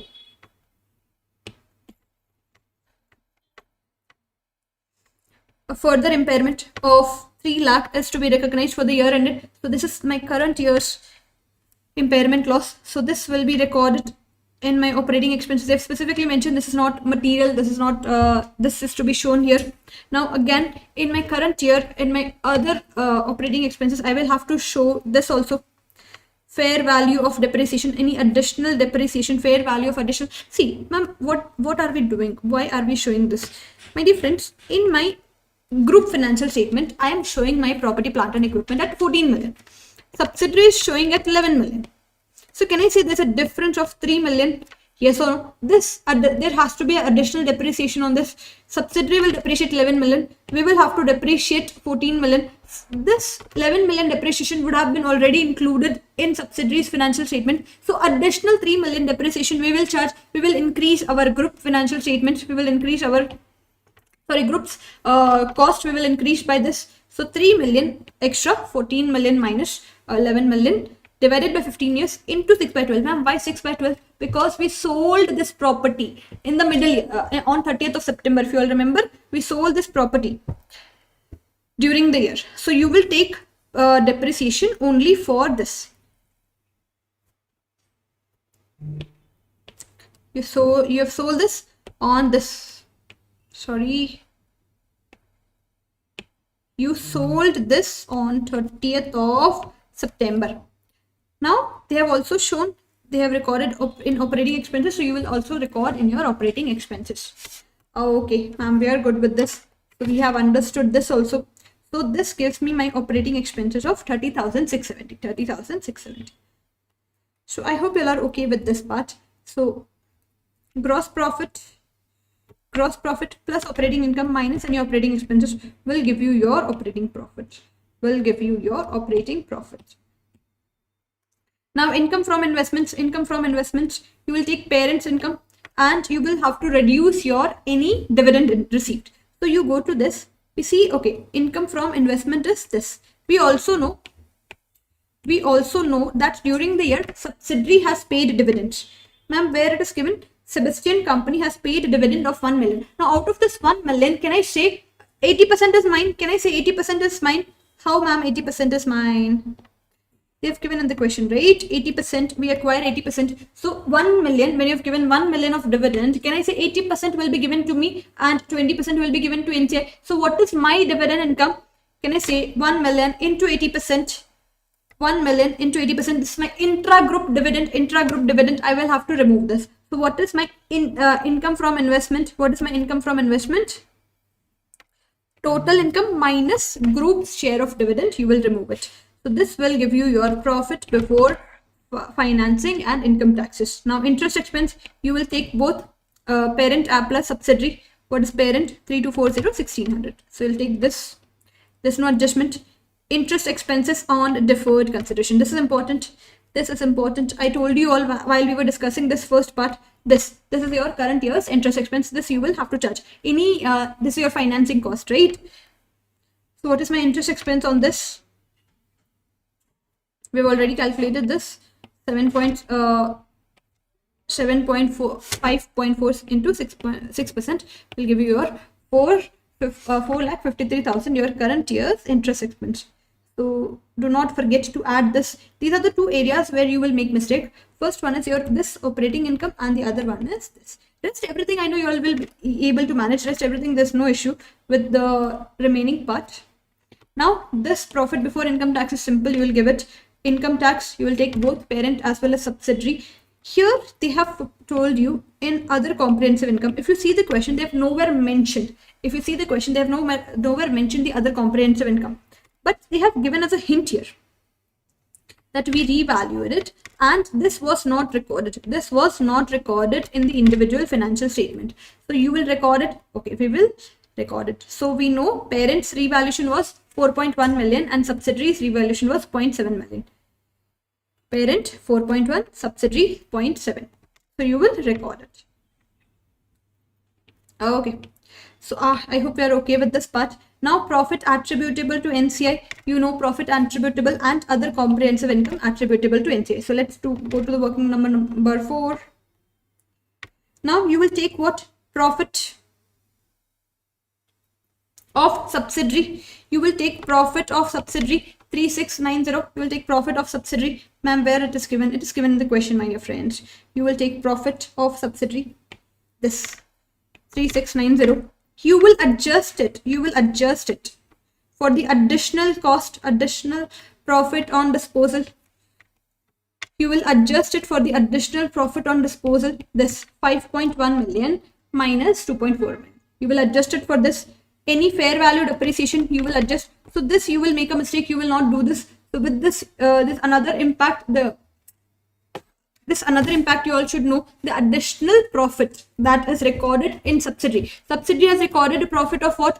5.1 million, but for group the profit is only of 2.4 million. So this extra profit you will reduce. Extra profit you will reduce 3690 minus extra profit minus fair value depreciation minus Goodwill's current year's depreciation, not depreciation, impairment. This will give you your adjusted profit. This will give you your adjusted profit, and this adjusted profit you will take NCI at 20%. You will take NCIs at 20%. This will give you your NCI's share of adjusted profit of after all of these adjustments. 3,690 minus 2,700 minus 100 minus 3,300. Whatever is the amount, multiply it with 20%. You will get 118. Now, what is my total comprehensive income? From profit, you will take this, and what is revaluation from what is my other comprehensive income? 700 of revaluation gain. So 20% into revaluation gain of subsidiary 140. This will give you your total comprehensive income of subsidiary. This will give you your 20 revaluation total comprehensive income of subsidiary during the year. So can we do this now? Yes, ma'am. This was easy. So what we need to take care here is two things. Impairment, I know you will take. Fair value adjustment, I know you will take care of it. You will not take care of this profit part. You will not adjust the profit on the disposal of PP. So please, please, please, my dear friends, please adjust the profit. Adjust the profit. Adjust profit on sale of PP. This we have solved this. So with this, we complete this question. Very, very important question, guys. Please, please practice this question. This question is very, very important from exam perspective. There are two difficult adjustments here that you need to see before entering into the exam hall. So these two adjustments, the one of disposal of your PP and the other one is of your deferred consideration. Please see this before entering into the exam hall. Okay. So now I want to start with this. We have completed this. Now I will start with NCA. Now here, what are the standards that I'm taking, my dear friends? Here I'm taking these are very, very small and easy standards and very scoring standards, guys. If you master these standards, you will, there's a high chances you will score really well. Please make sure that you ensure to score 100 on 100 in these, you score full marks in these standards. I am taking IAS 16. I am taking IAS 38 here. I am taking IAS 40. IAS 16 is what? PP. IAS 38 is what? Intangible asset. IAS 40 is what? You're nothing but your investment property. And IAS 36 is your PP. We will discuss these standards.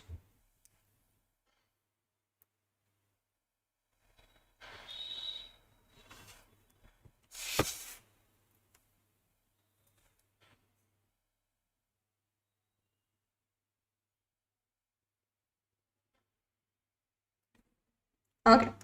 So we first start with IS 40 investment property. We will first start with IS 40 investment property. What is investment property, guys? What is investment property? It is nothing but it is a land or building. Please pay attention, land or building. Do not take any other asset. Any other asset other than your land or building is not your investment property. Either it is a land or a building or both.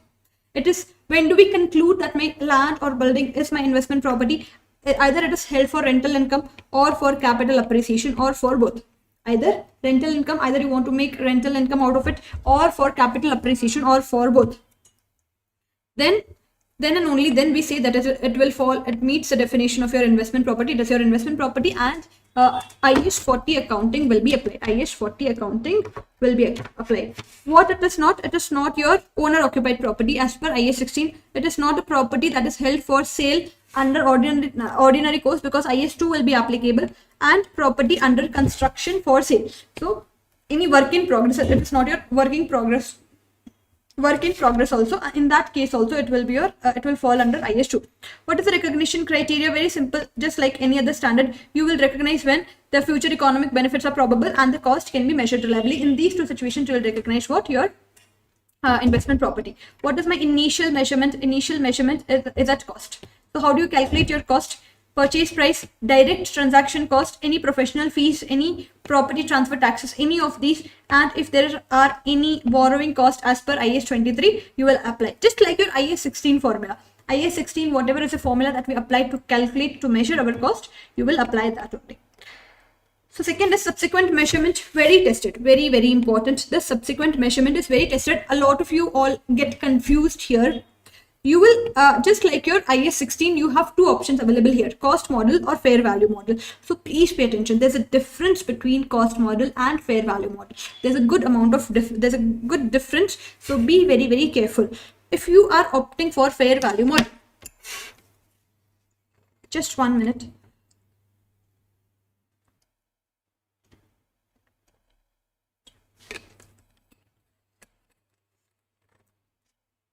If you are applying fair value model for valuing your investment property, if you are applying fair value model for valuing your investment property, you will measure it at what? At fair value at each reporting period. Gain and losses goes to P&L. Gain and losses will go to your P&L. In IS 16, gain goes to OCI, loss goes to P&L. So please make sure you don't make a mistake here. Gain and loss will go to P&L. Both, gain and losses, both. No depreciation, my dear friends. No more depreciation. No longer depreciation. So if your investment property is measured at fair value, do not depreciate it. Let it remain as it is. So no depreciation. This is the most commonly tested. Please be very careful. Just two things you need to remember. Just like IS 16, we have a tendency that we will charge your gain to OCI. Don't do that. Gain and losses both goes to your P&L, and there is no depreciation. Now if you are applying cost model is very, very simple. Just like your IS 16 cost model, you will depreciate it, you will impair under IS 36, but you will still disclose fair value. Ma'am, even if we are applying cost model, we will do what? Disclose. You will not measure it at fair value, but you will disclose the fair value in the notes to accounts. So if there are any transfers, very, very important. Transfer only if there's a change in use. You will transfer. Now what is the meaning of transfer? You are transferring from what? From your owner occupied property to investment property, or from investment property to owner occupied property. So what is the meaning of transfer? From owner occupied property, that is from IS 16, can I say from IS 16 we are going to IS 40. What is the meaning of investment property to owner occupied property? From IS 40 to we are going to IS 16. What are transfer rule? If you are using fair value model,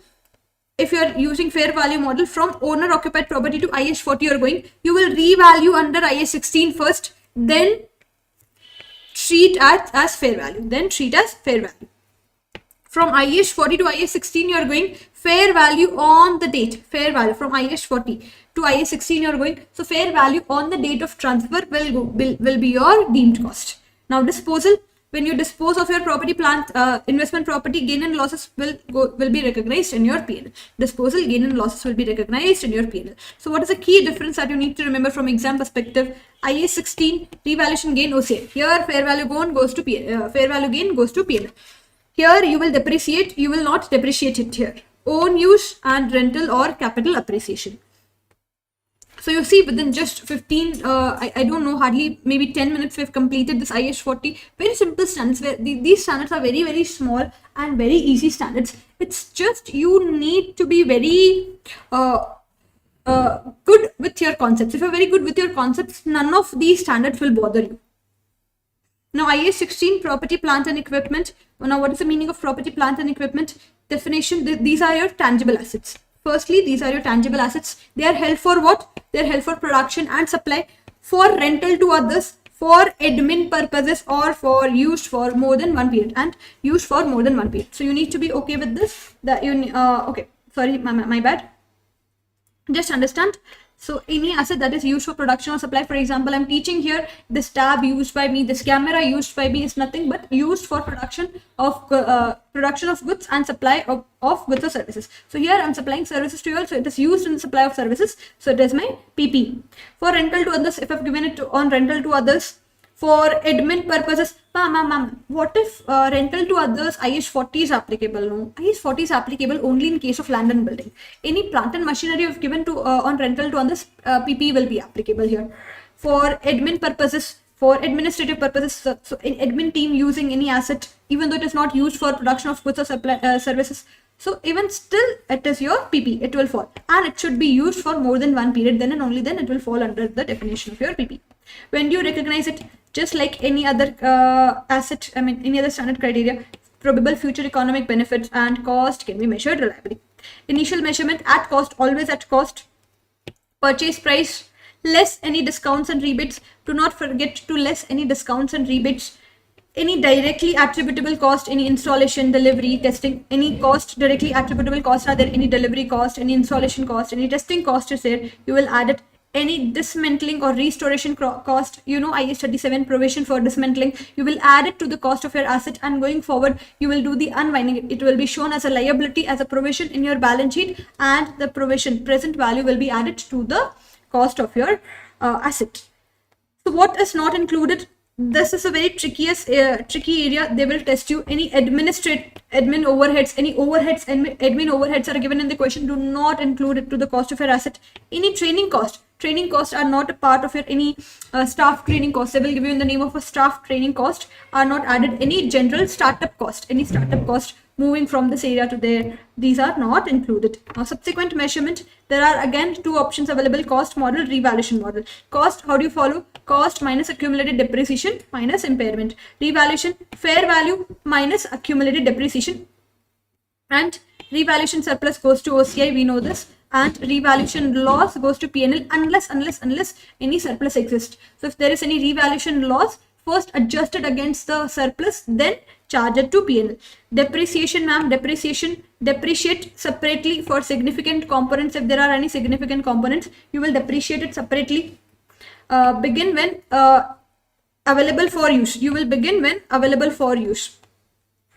Review useful life and residual value annually. You will review the useful life and residual value annually, and if there is any change in any of this is nothing but your accounting estimate. If there is any change in this, IAS 8 also I'm telling you here, change in this is nothing but change in accounting estimate. Land, please do not depreciate. By mistake also, do not depreciate your land. They will give you in the question. Just make sure to distinguish between land and building, and do not depreciate your land. So change in estimate, accounting estimate, you know this, IAS 8, you will apply prospectively. Any change in the estimate is applied prospectively. So derecognition, when you dispose of your property, plant and equipment, you recognize gain and loss will go to your PNL. No recycling of your revaluation surplus through PNL. My dear friends, any revaluation surplus appearing in OCI, this is an item that is not reclassifiable to PNL. Please do not transfer it to PNL. Any surplus remaining in your OCI will be transferred to retained earnings. So any gain or loss in your, any gain, revaluation surplus, not there will be no loss. So any revaluation surplus appearing in your OCI on disposal of your property, plant and equipment, this will be transferred to your retained earnings. So what are the focus points here? Any component depreciation. If there are any revaluation rules, if there are any components, you will depreciate it properly. If please focus on revaluation rule and please focus on dismantling provision. These are the areas where you can get confused. These are the areas where they will test you. Now impairment, IAS 36 impairment test. So my dear friends, impairment testing, when you do the impairment testing, when there are indicators of impairment, there are two types of indicators, external indicators and internal indicators. Be careful when you are impairing it. Check for the if there are any indicators existing. There are in your book, they have mentioned, in my notes also that I've provided to you all. We've spoken about the internal and external indicators. Check if there are any indicators that are existing, and then and only you do the impairment testing. Impairment testing is not done like this, but the two assets are tested annually. So they may test you in MCQs. What are the two assets that are tested for impairment annually, even without any indicators of your impairment? Goodwill and any asset, any intangible asset with indefinite useful life are tested for impairment annually. So what are the indicators of your impairment? The common indicators used in exam: market decline, physical damage, poor performance, any obsolescence. All of these are the areas, hints of your impairment. Now, what is an impairment rule? What is impairment rule? If carrying amount is more than your recoverable amount, you recognize an impairment loss. If carrying amount of your asset is more than your recoverable amount, you recognize impairment loss. Now, ma'am, how do you calculate our recoverable amount? Recoverable amount is higher of two values, my dear friends. It is higher of two values. What are the two values? Fair value less cost to sell and any value in use. Now, ma'am, what is fair value less cost to sell? We know. They will give you fair value, and if there is any cost of disposal, any cost of disposal, cost to sell, they'll give you in this name. So any that is my fair value. Now, what is value in use? Any future cash flows, from using this asset, you will discount it to the present value is your value in use. This will give you your value in use. Now, what is my cash generating unit? CGU. Used when assets do not generate independent cash flow. So CGU is what? Nothing but CGU is a part of your any part of or a group of assets that do not generate independent cash flow. So if your CGU is getting impaired, if your CGU, cash generating unit, is getting impaired, you will first allocate, there's an allocation order. First allocate the impairment loss to your goodwill, then to the other assets. On what basis? On pro rata basis. So first, any impairment loss on your CGU will be first allocated to goodwill, and in any balance impairment loss will be allocated to other assets on pro rata basis. Now, reversal of impairment. You are allowed to reverse impairment if there are changes in situation, but it is not allowed on goodwill. Any goodwill impaired will not be reversed. Goodwill impaired, it has been impaired, you will not reverse. Any other asset that was previously impaired, you can reverse the impairment loss, but it should not exceed the original carrying amount. Any reversal of your impairment loss should not exceed the original carrying value. So here what you need to focus on, carrying value versus recoverable value. Goodwill cannot be reversed. Please pay attention. In MCQs, they may test you, and CGU's allocation order. Now, IAS 38, impairment of your intangible asset. Just 1 minute.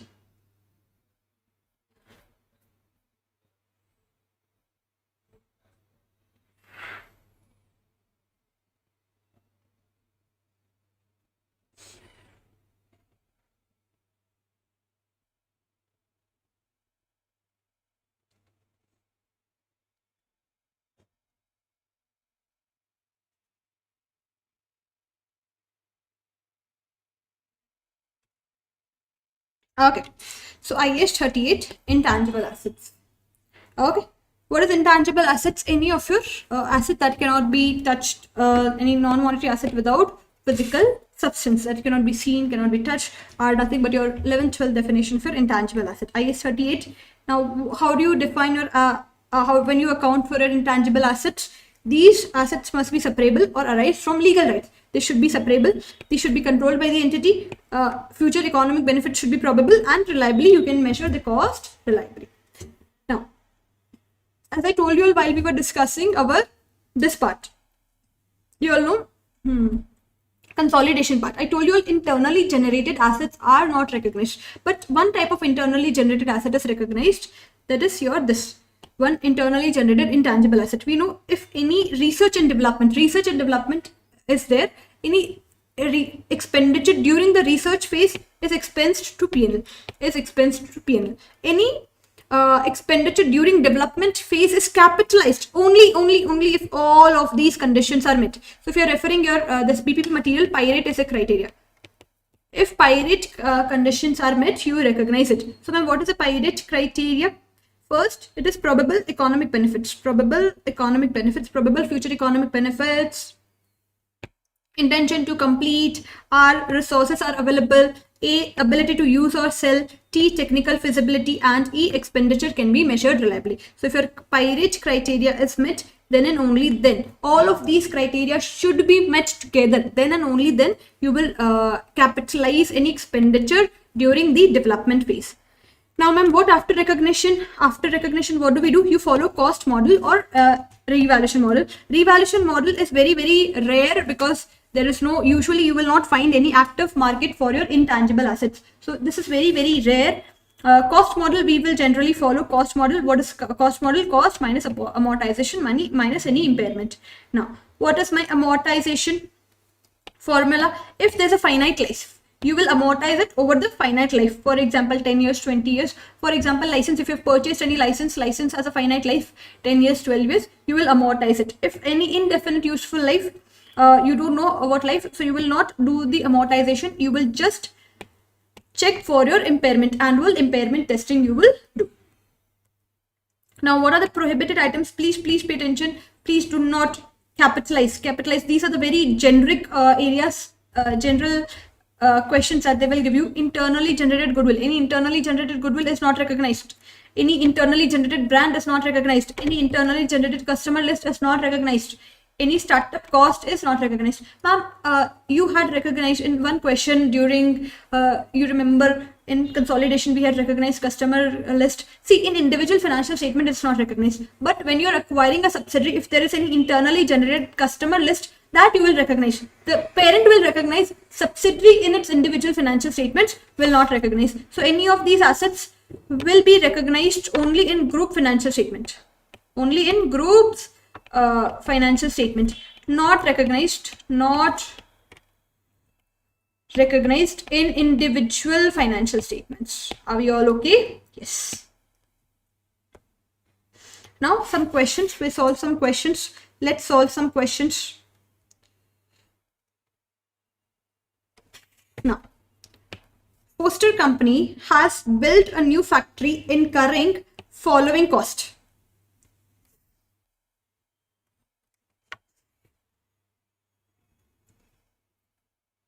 What are the costs that we have incurred? See, land. What are they asking you? What should be capitalized in the factory? What is the amount that should be capitalized in the factory? Land, yes, will be capitalized. Materials, yes, will be capitalized. Labor, yes, will be capitalized. Architect's fees, yes, professional fees will be capitalized. Surveyor's fees, yes, madam, it will be capitalized. We know this. Any site overheads, yes, it is a directly attributable cost. It will be capitalized. Apportioned admin overheads, I told you all, admin overheads are not capitalized. Yes or no? Testing of fire alarms, yes, it will be capitalized. Any business rates for the first year, this will not be capitalized. Any business overheads will not be capitalized. So what is the what are they asking you? What amount should be capitalized? So land, material, labor, architect fees, surveyor's fees, site overheads, testing of fire alarms. So you will include everything, but omit what? Site overheads and testing of your fire alarms.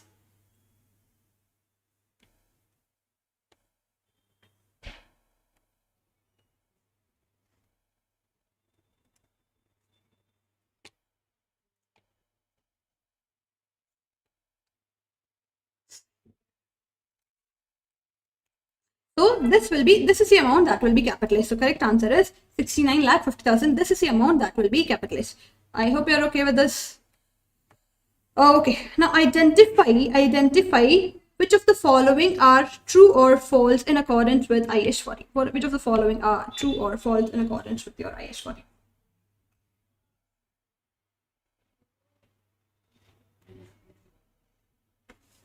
Now, following the initial recognition, investment property can be measured at either cost or fair value. Yes, true. This is true. Yes or no? And investment property held at fair value must be applied to all the entities investment property. Yes, it is also true. Yes or no? An investment property is initially measured at cost, including transaction cost. Yes, it is also true. You will add the transaction cost. And a gain or loss arising in the change on fair value is recognized as a revaluation surplus. No, this is false. So gain and loss is not recognized as a revaluation surplus. You know, any gain and loss on the measurement of your investment property goes where? To P&L. So no revaluation surplus.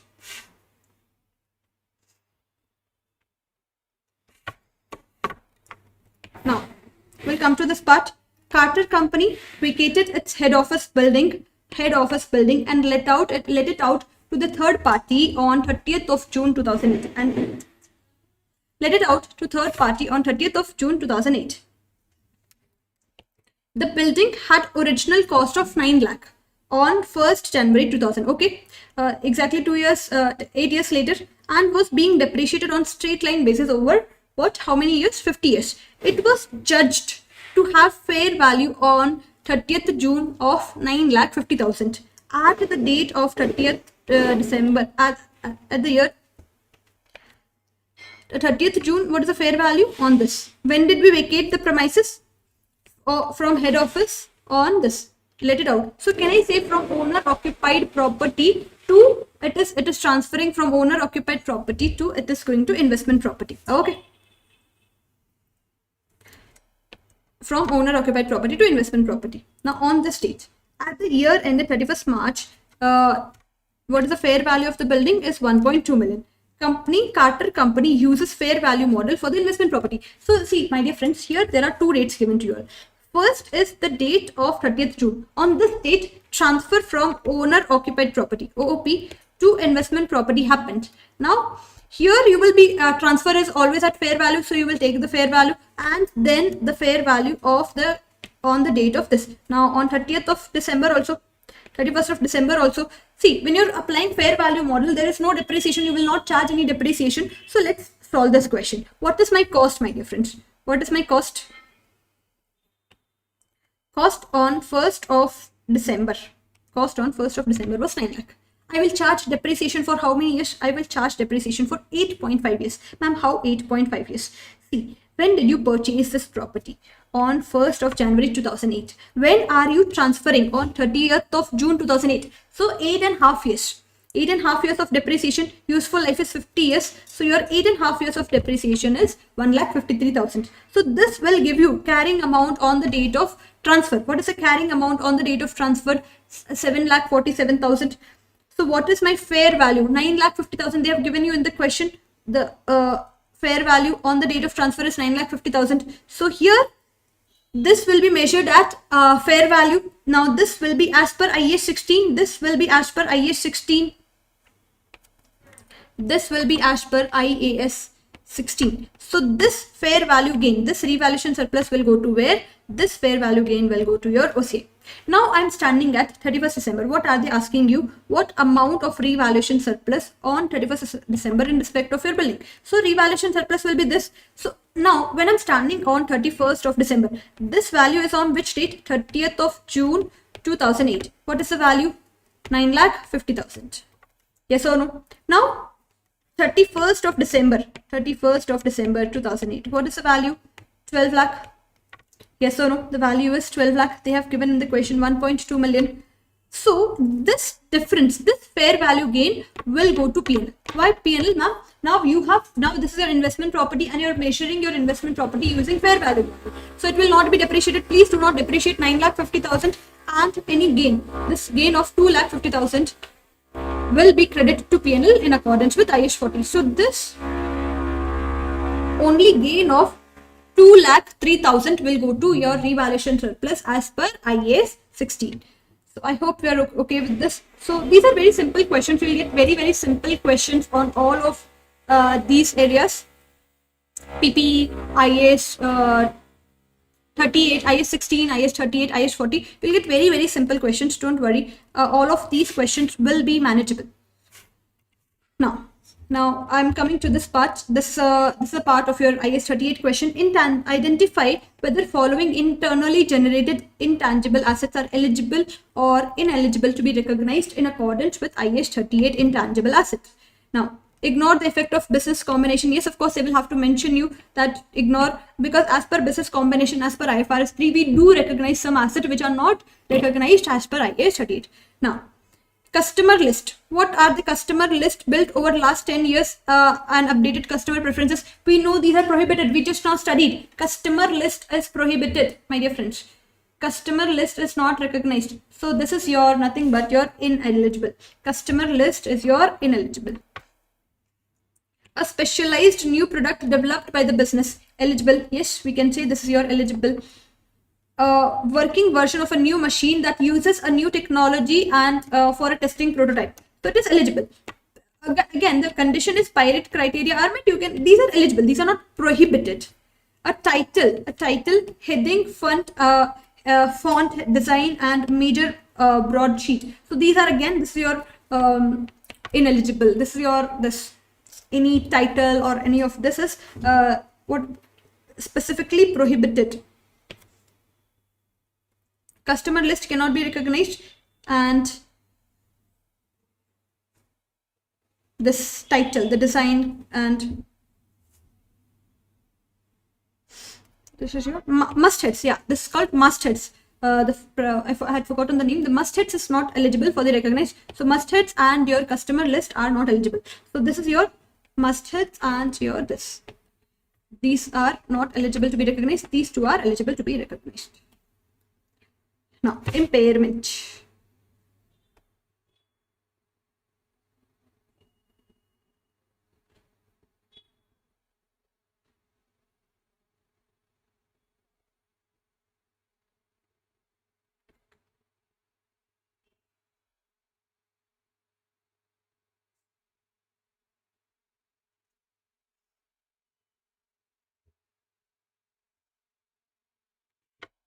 Now, a cash generating unit, a CGU impairment I've taken because the other impairment is very easier for you all to manage. CGU impairment is important for you all. So we have a CGU has what? A building. It has a plant and equipment. It has some goodwill and it has some current assets. So we know what are the eligible items, my dear friends. What are the eligible items? Building is eligible for impairment. Yes or no? Plant and equipment is eligible. Goodwill is eligible. This is not impaired. Okay. Following the impairment review, it was discovered that an item of plant, an item of plant was carried at 40,000. Was carried at 40,000. Is damaged and will have to be scrapped. The recoverable value of cash generating unit is your 7,50,000. My dear friends, tell me, what is my carrying value? 1 lakh, 10 lakh, 10,000. What is my recoverable value? 7,50,000. So can I say there is an impairment? So what is my total impairment, my dear friends? What is my total impairment? Total impairment is of 2,60,000. Ma'am, how 2,60,000? 10 lakh 10,000 minus 7,50,000. Your total impairment is of 2,60,000. First, you will allocate. First, you will completely allocate to what? First, you will allocate to your goodwill. So what is the value of my goodwill? So you will eat up the goodwill. 90,000. You will first allocate 90,000 to goodwill. Damaged plant. Then you will allocate this 40,000 to the damaged plant. This asset has been impaired, right? Specifically, they have mentioned you that this has been specifically impaired. So you will allocate the next impairment loss to this. Now, after allocating from 2,60,000, after allocating these two specifically, goodwill fully impaired. The balance to your damaged plant. This remaining 130 will be allocated between plant and building. Plant and building in what? In their pro rata. In pro rata. So what is the value of my building? 700. What is the value of my plant? 200 minus 40. So you will take the value 40 of already impaired, completely 40,000 has been already impaired. You will not take that. So the balance, now this 130 will be allocated in this ratio. 130 will be allocated in this ratio. Now how do you allocate it? 130, how much will be allocated to building? Into 700 divided by 700 plus 160. Likewise, you will allocate the same value to plant. 130 into, what is the value?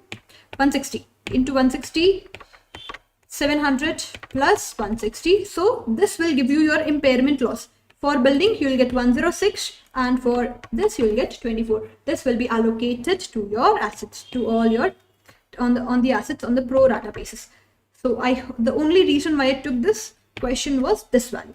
I know you all will get confused here. So first you will impair this. This is important.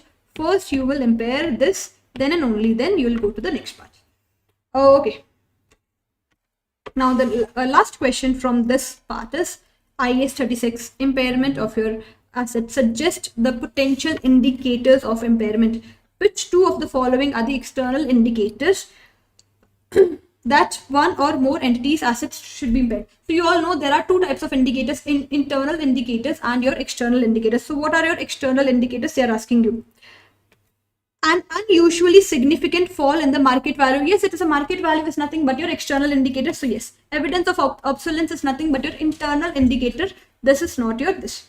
A decline in the economic performance of one or more asset. Again, this is not your external indicator. A decrease in the market interest rate. These two are your this external indicators. The other are your internal indicators of impairment. So with this, we've finished our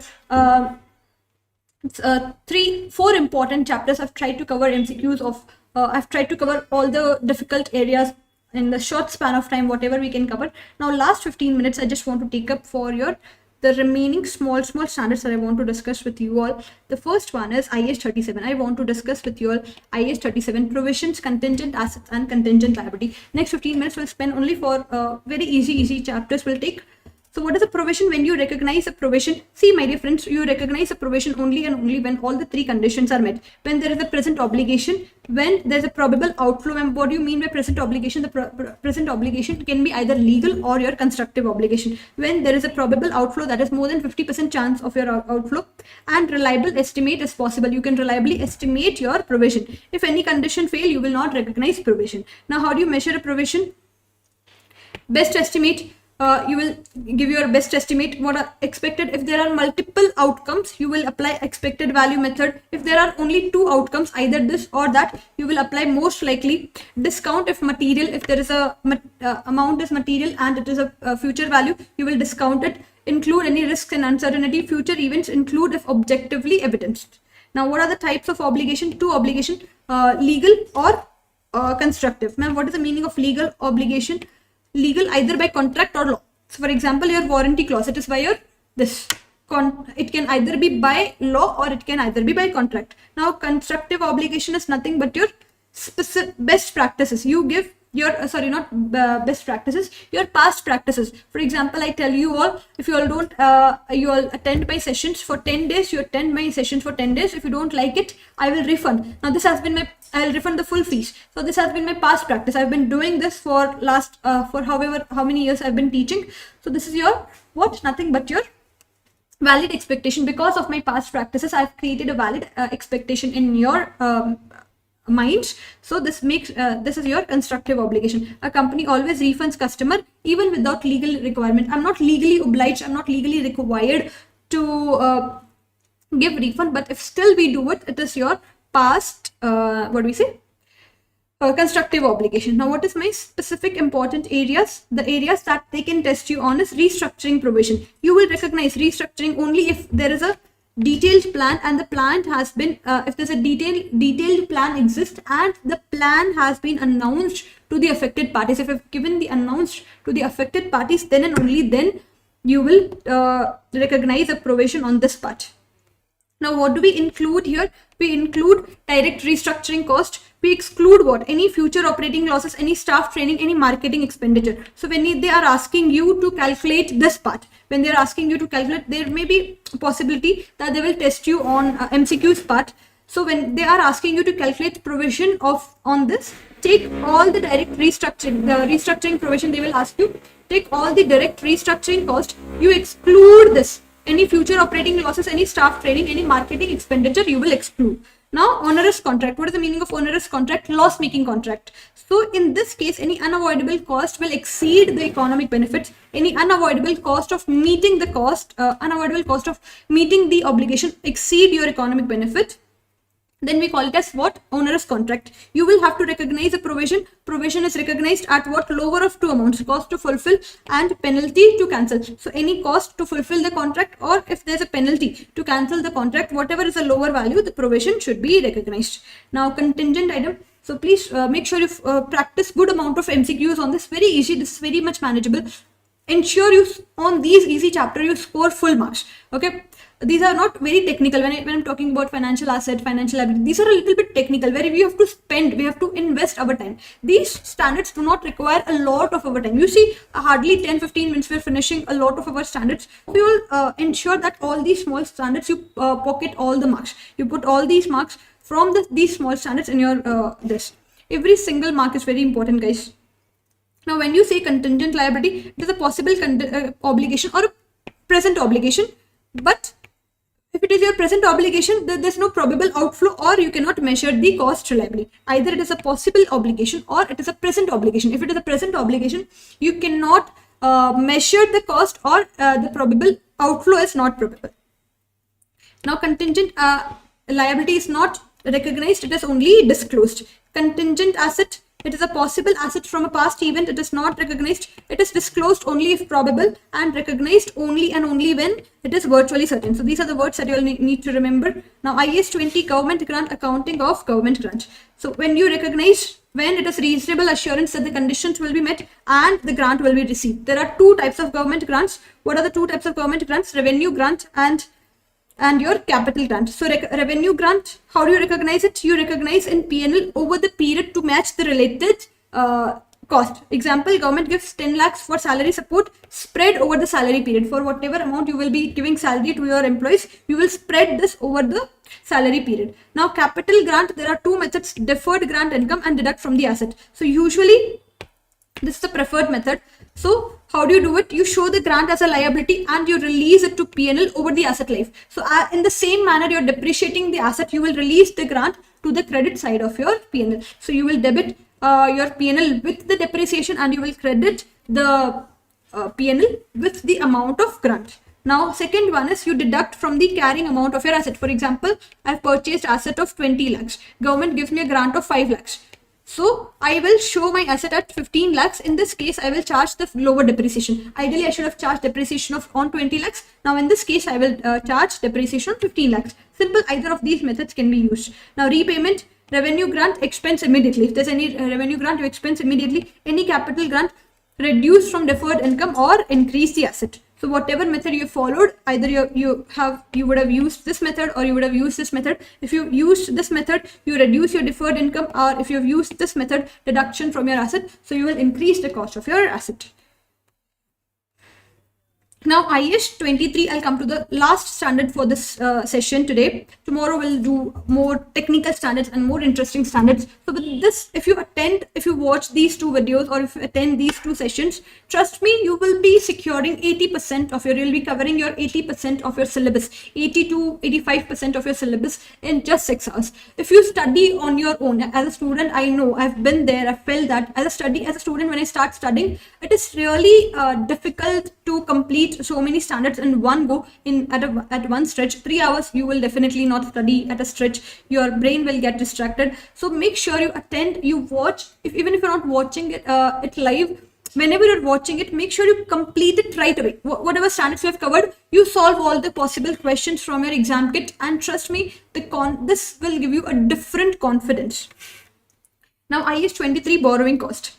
What is the core rule here? Borrowing cost should be capitalized that are directly attributable to the acquisition and construction of a qualifying asset. Now, ma'am, what is the meaning of a qualifying asset? asset that takes substantially good amount of time to get ready. What are the example? Building, any manufacturing plant, any large intangible, any investment property under construction. So when you start capitalizing it, when all of these three conditions have met, all these three conditions, expenditures have been incurred, borrowing costs have been incurred, and activities in progress. Ma'am, what are the types of questions they can test us on this? They will give you a scenario and they will give you different dates. They will ask you, when do you start the capitalization? So check when all of these three conditions have been met. From that date onwards, you will start capitalizing. So ma'am, what will happen to the borrowing cost before we start capitalization? They will be charged to P&L. Suspension of capitalization, if anything, if construction is interrupted for a long period that are that can be avoided. So in that case, you will suspend your capitalization. Any borrowing cost during the suspension will go to your P&L.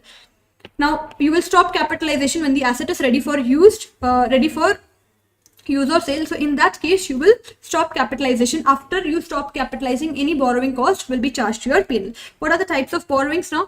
There are two types of borrowing: specific borrowings, general borrowing. So in this case, you will take actual borrowing minus any cost of investment income. Any specific borrowings is specifically taken for this loan. Any specific borrowings in this case, you will take the actual borrowing cost minus any investment income. Now here you will have to, when I'm talking about general borrowing, you will have to apply what? Apply weighted average cost of capitalization rate. Weighted average cost of capitalization rate. So with this, we complete a good amount of our standards. I hope you all will practice at home. Please practice, and as many questions as possible. Please make the most of these revisionary videos and make the most of these marathon sessions available for you all. And I wish you all the best. I'll see you all tomorrow, same time, same place. Tomorrow we'll cover more technical standards. Tomorrow we will have more good discussion, more detailed discussion. I mean, of course, today's session was equally detailed.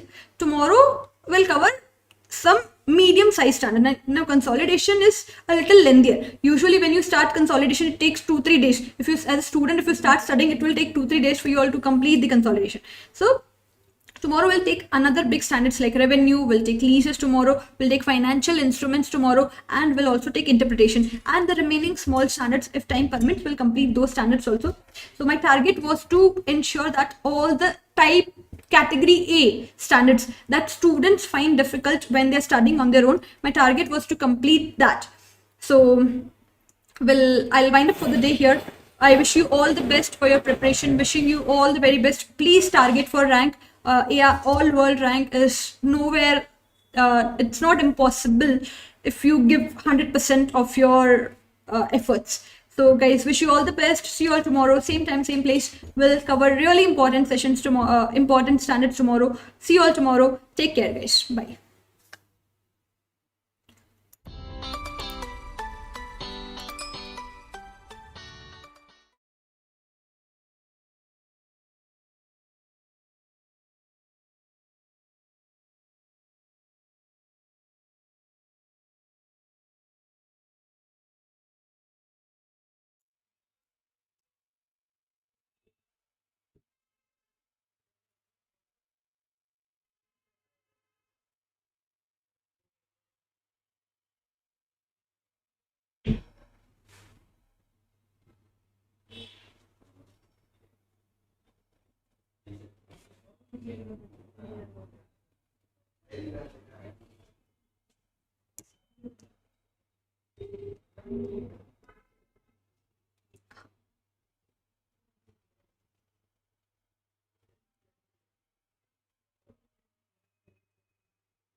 Hello.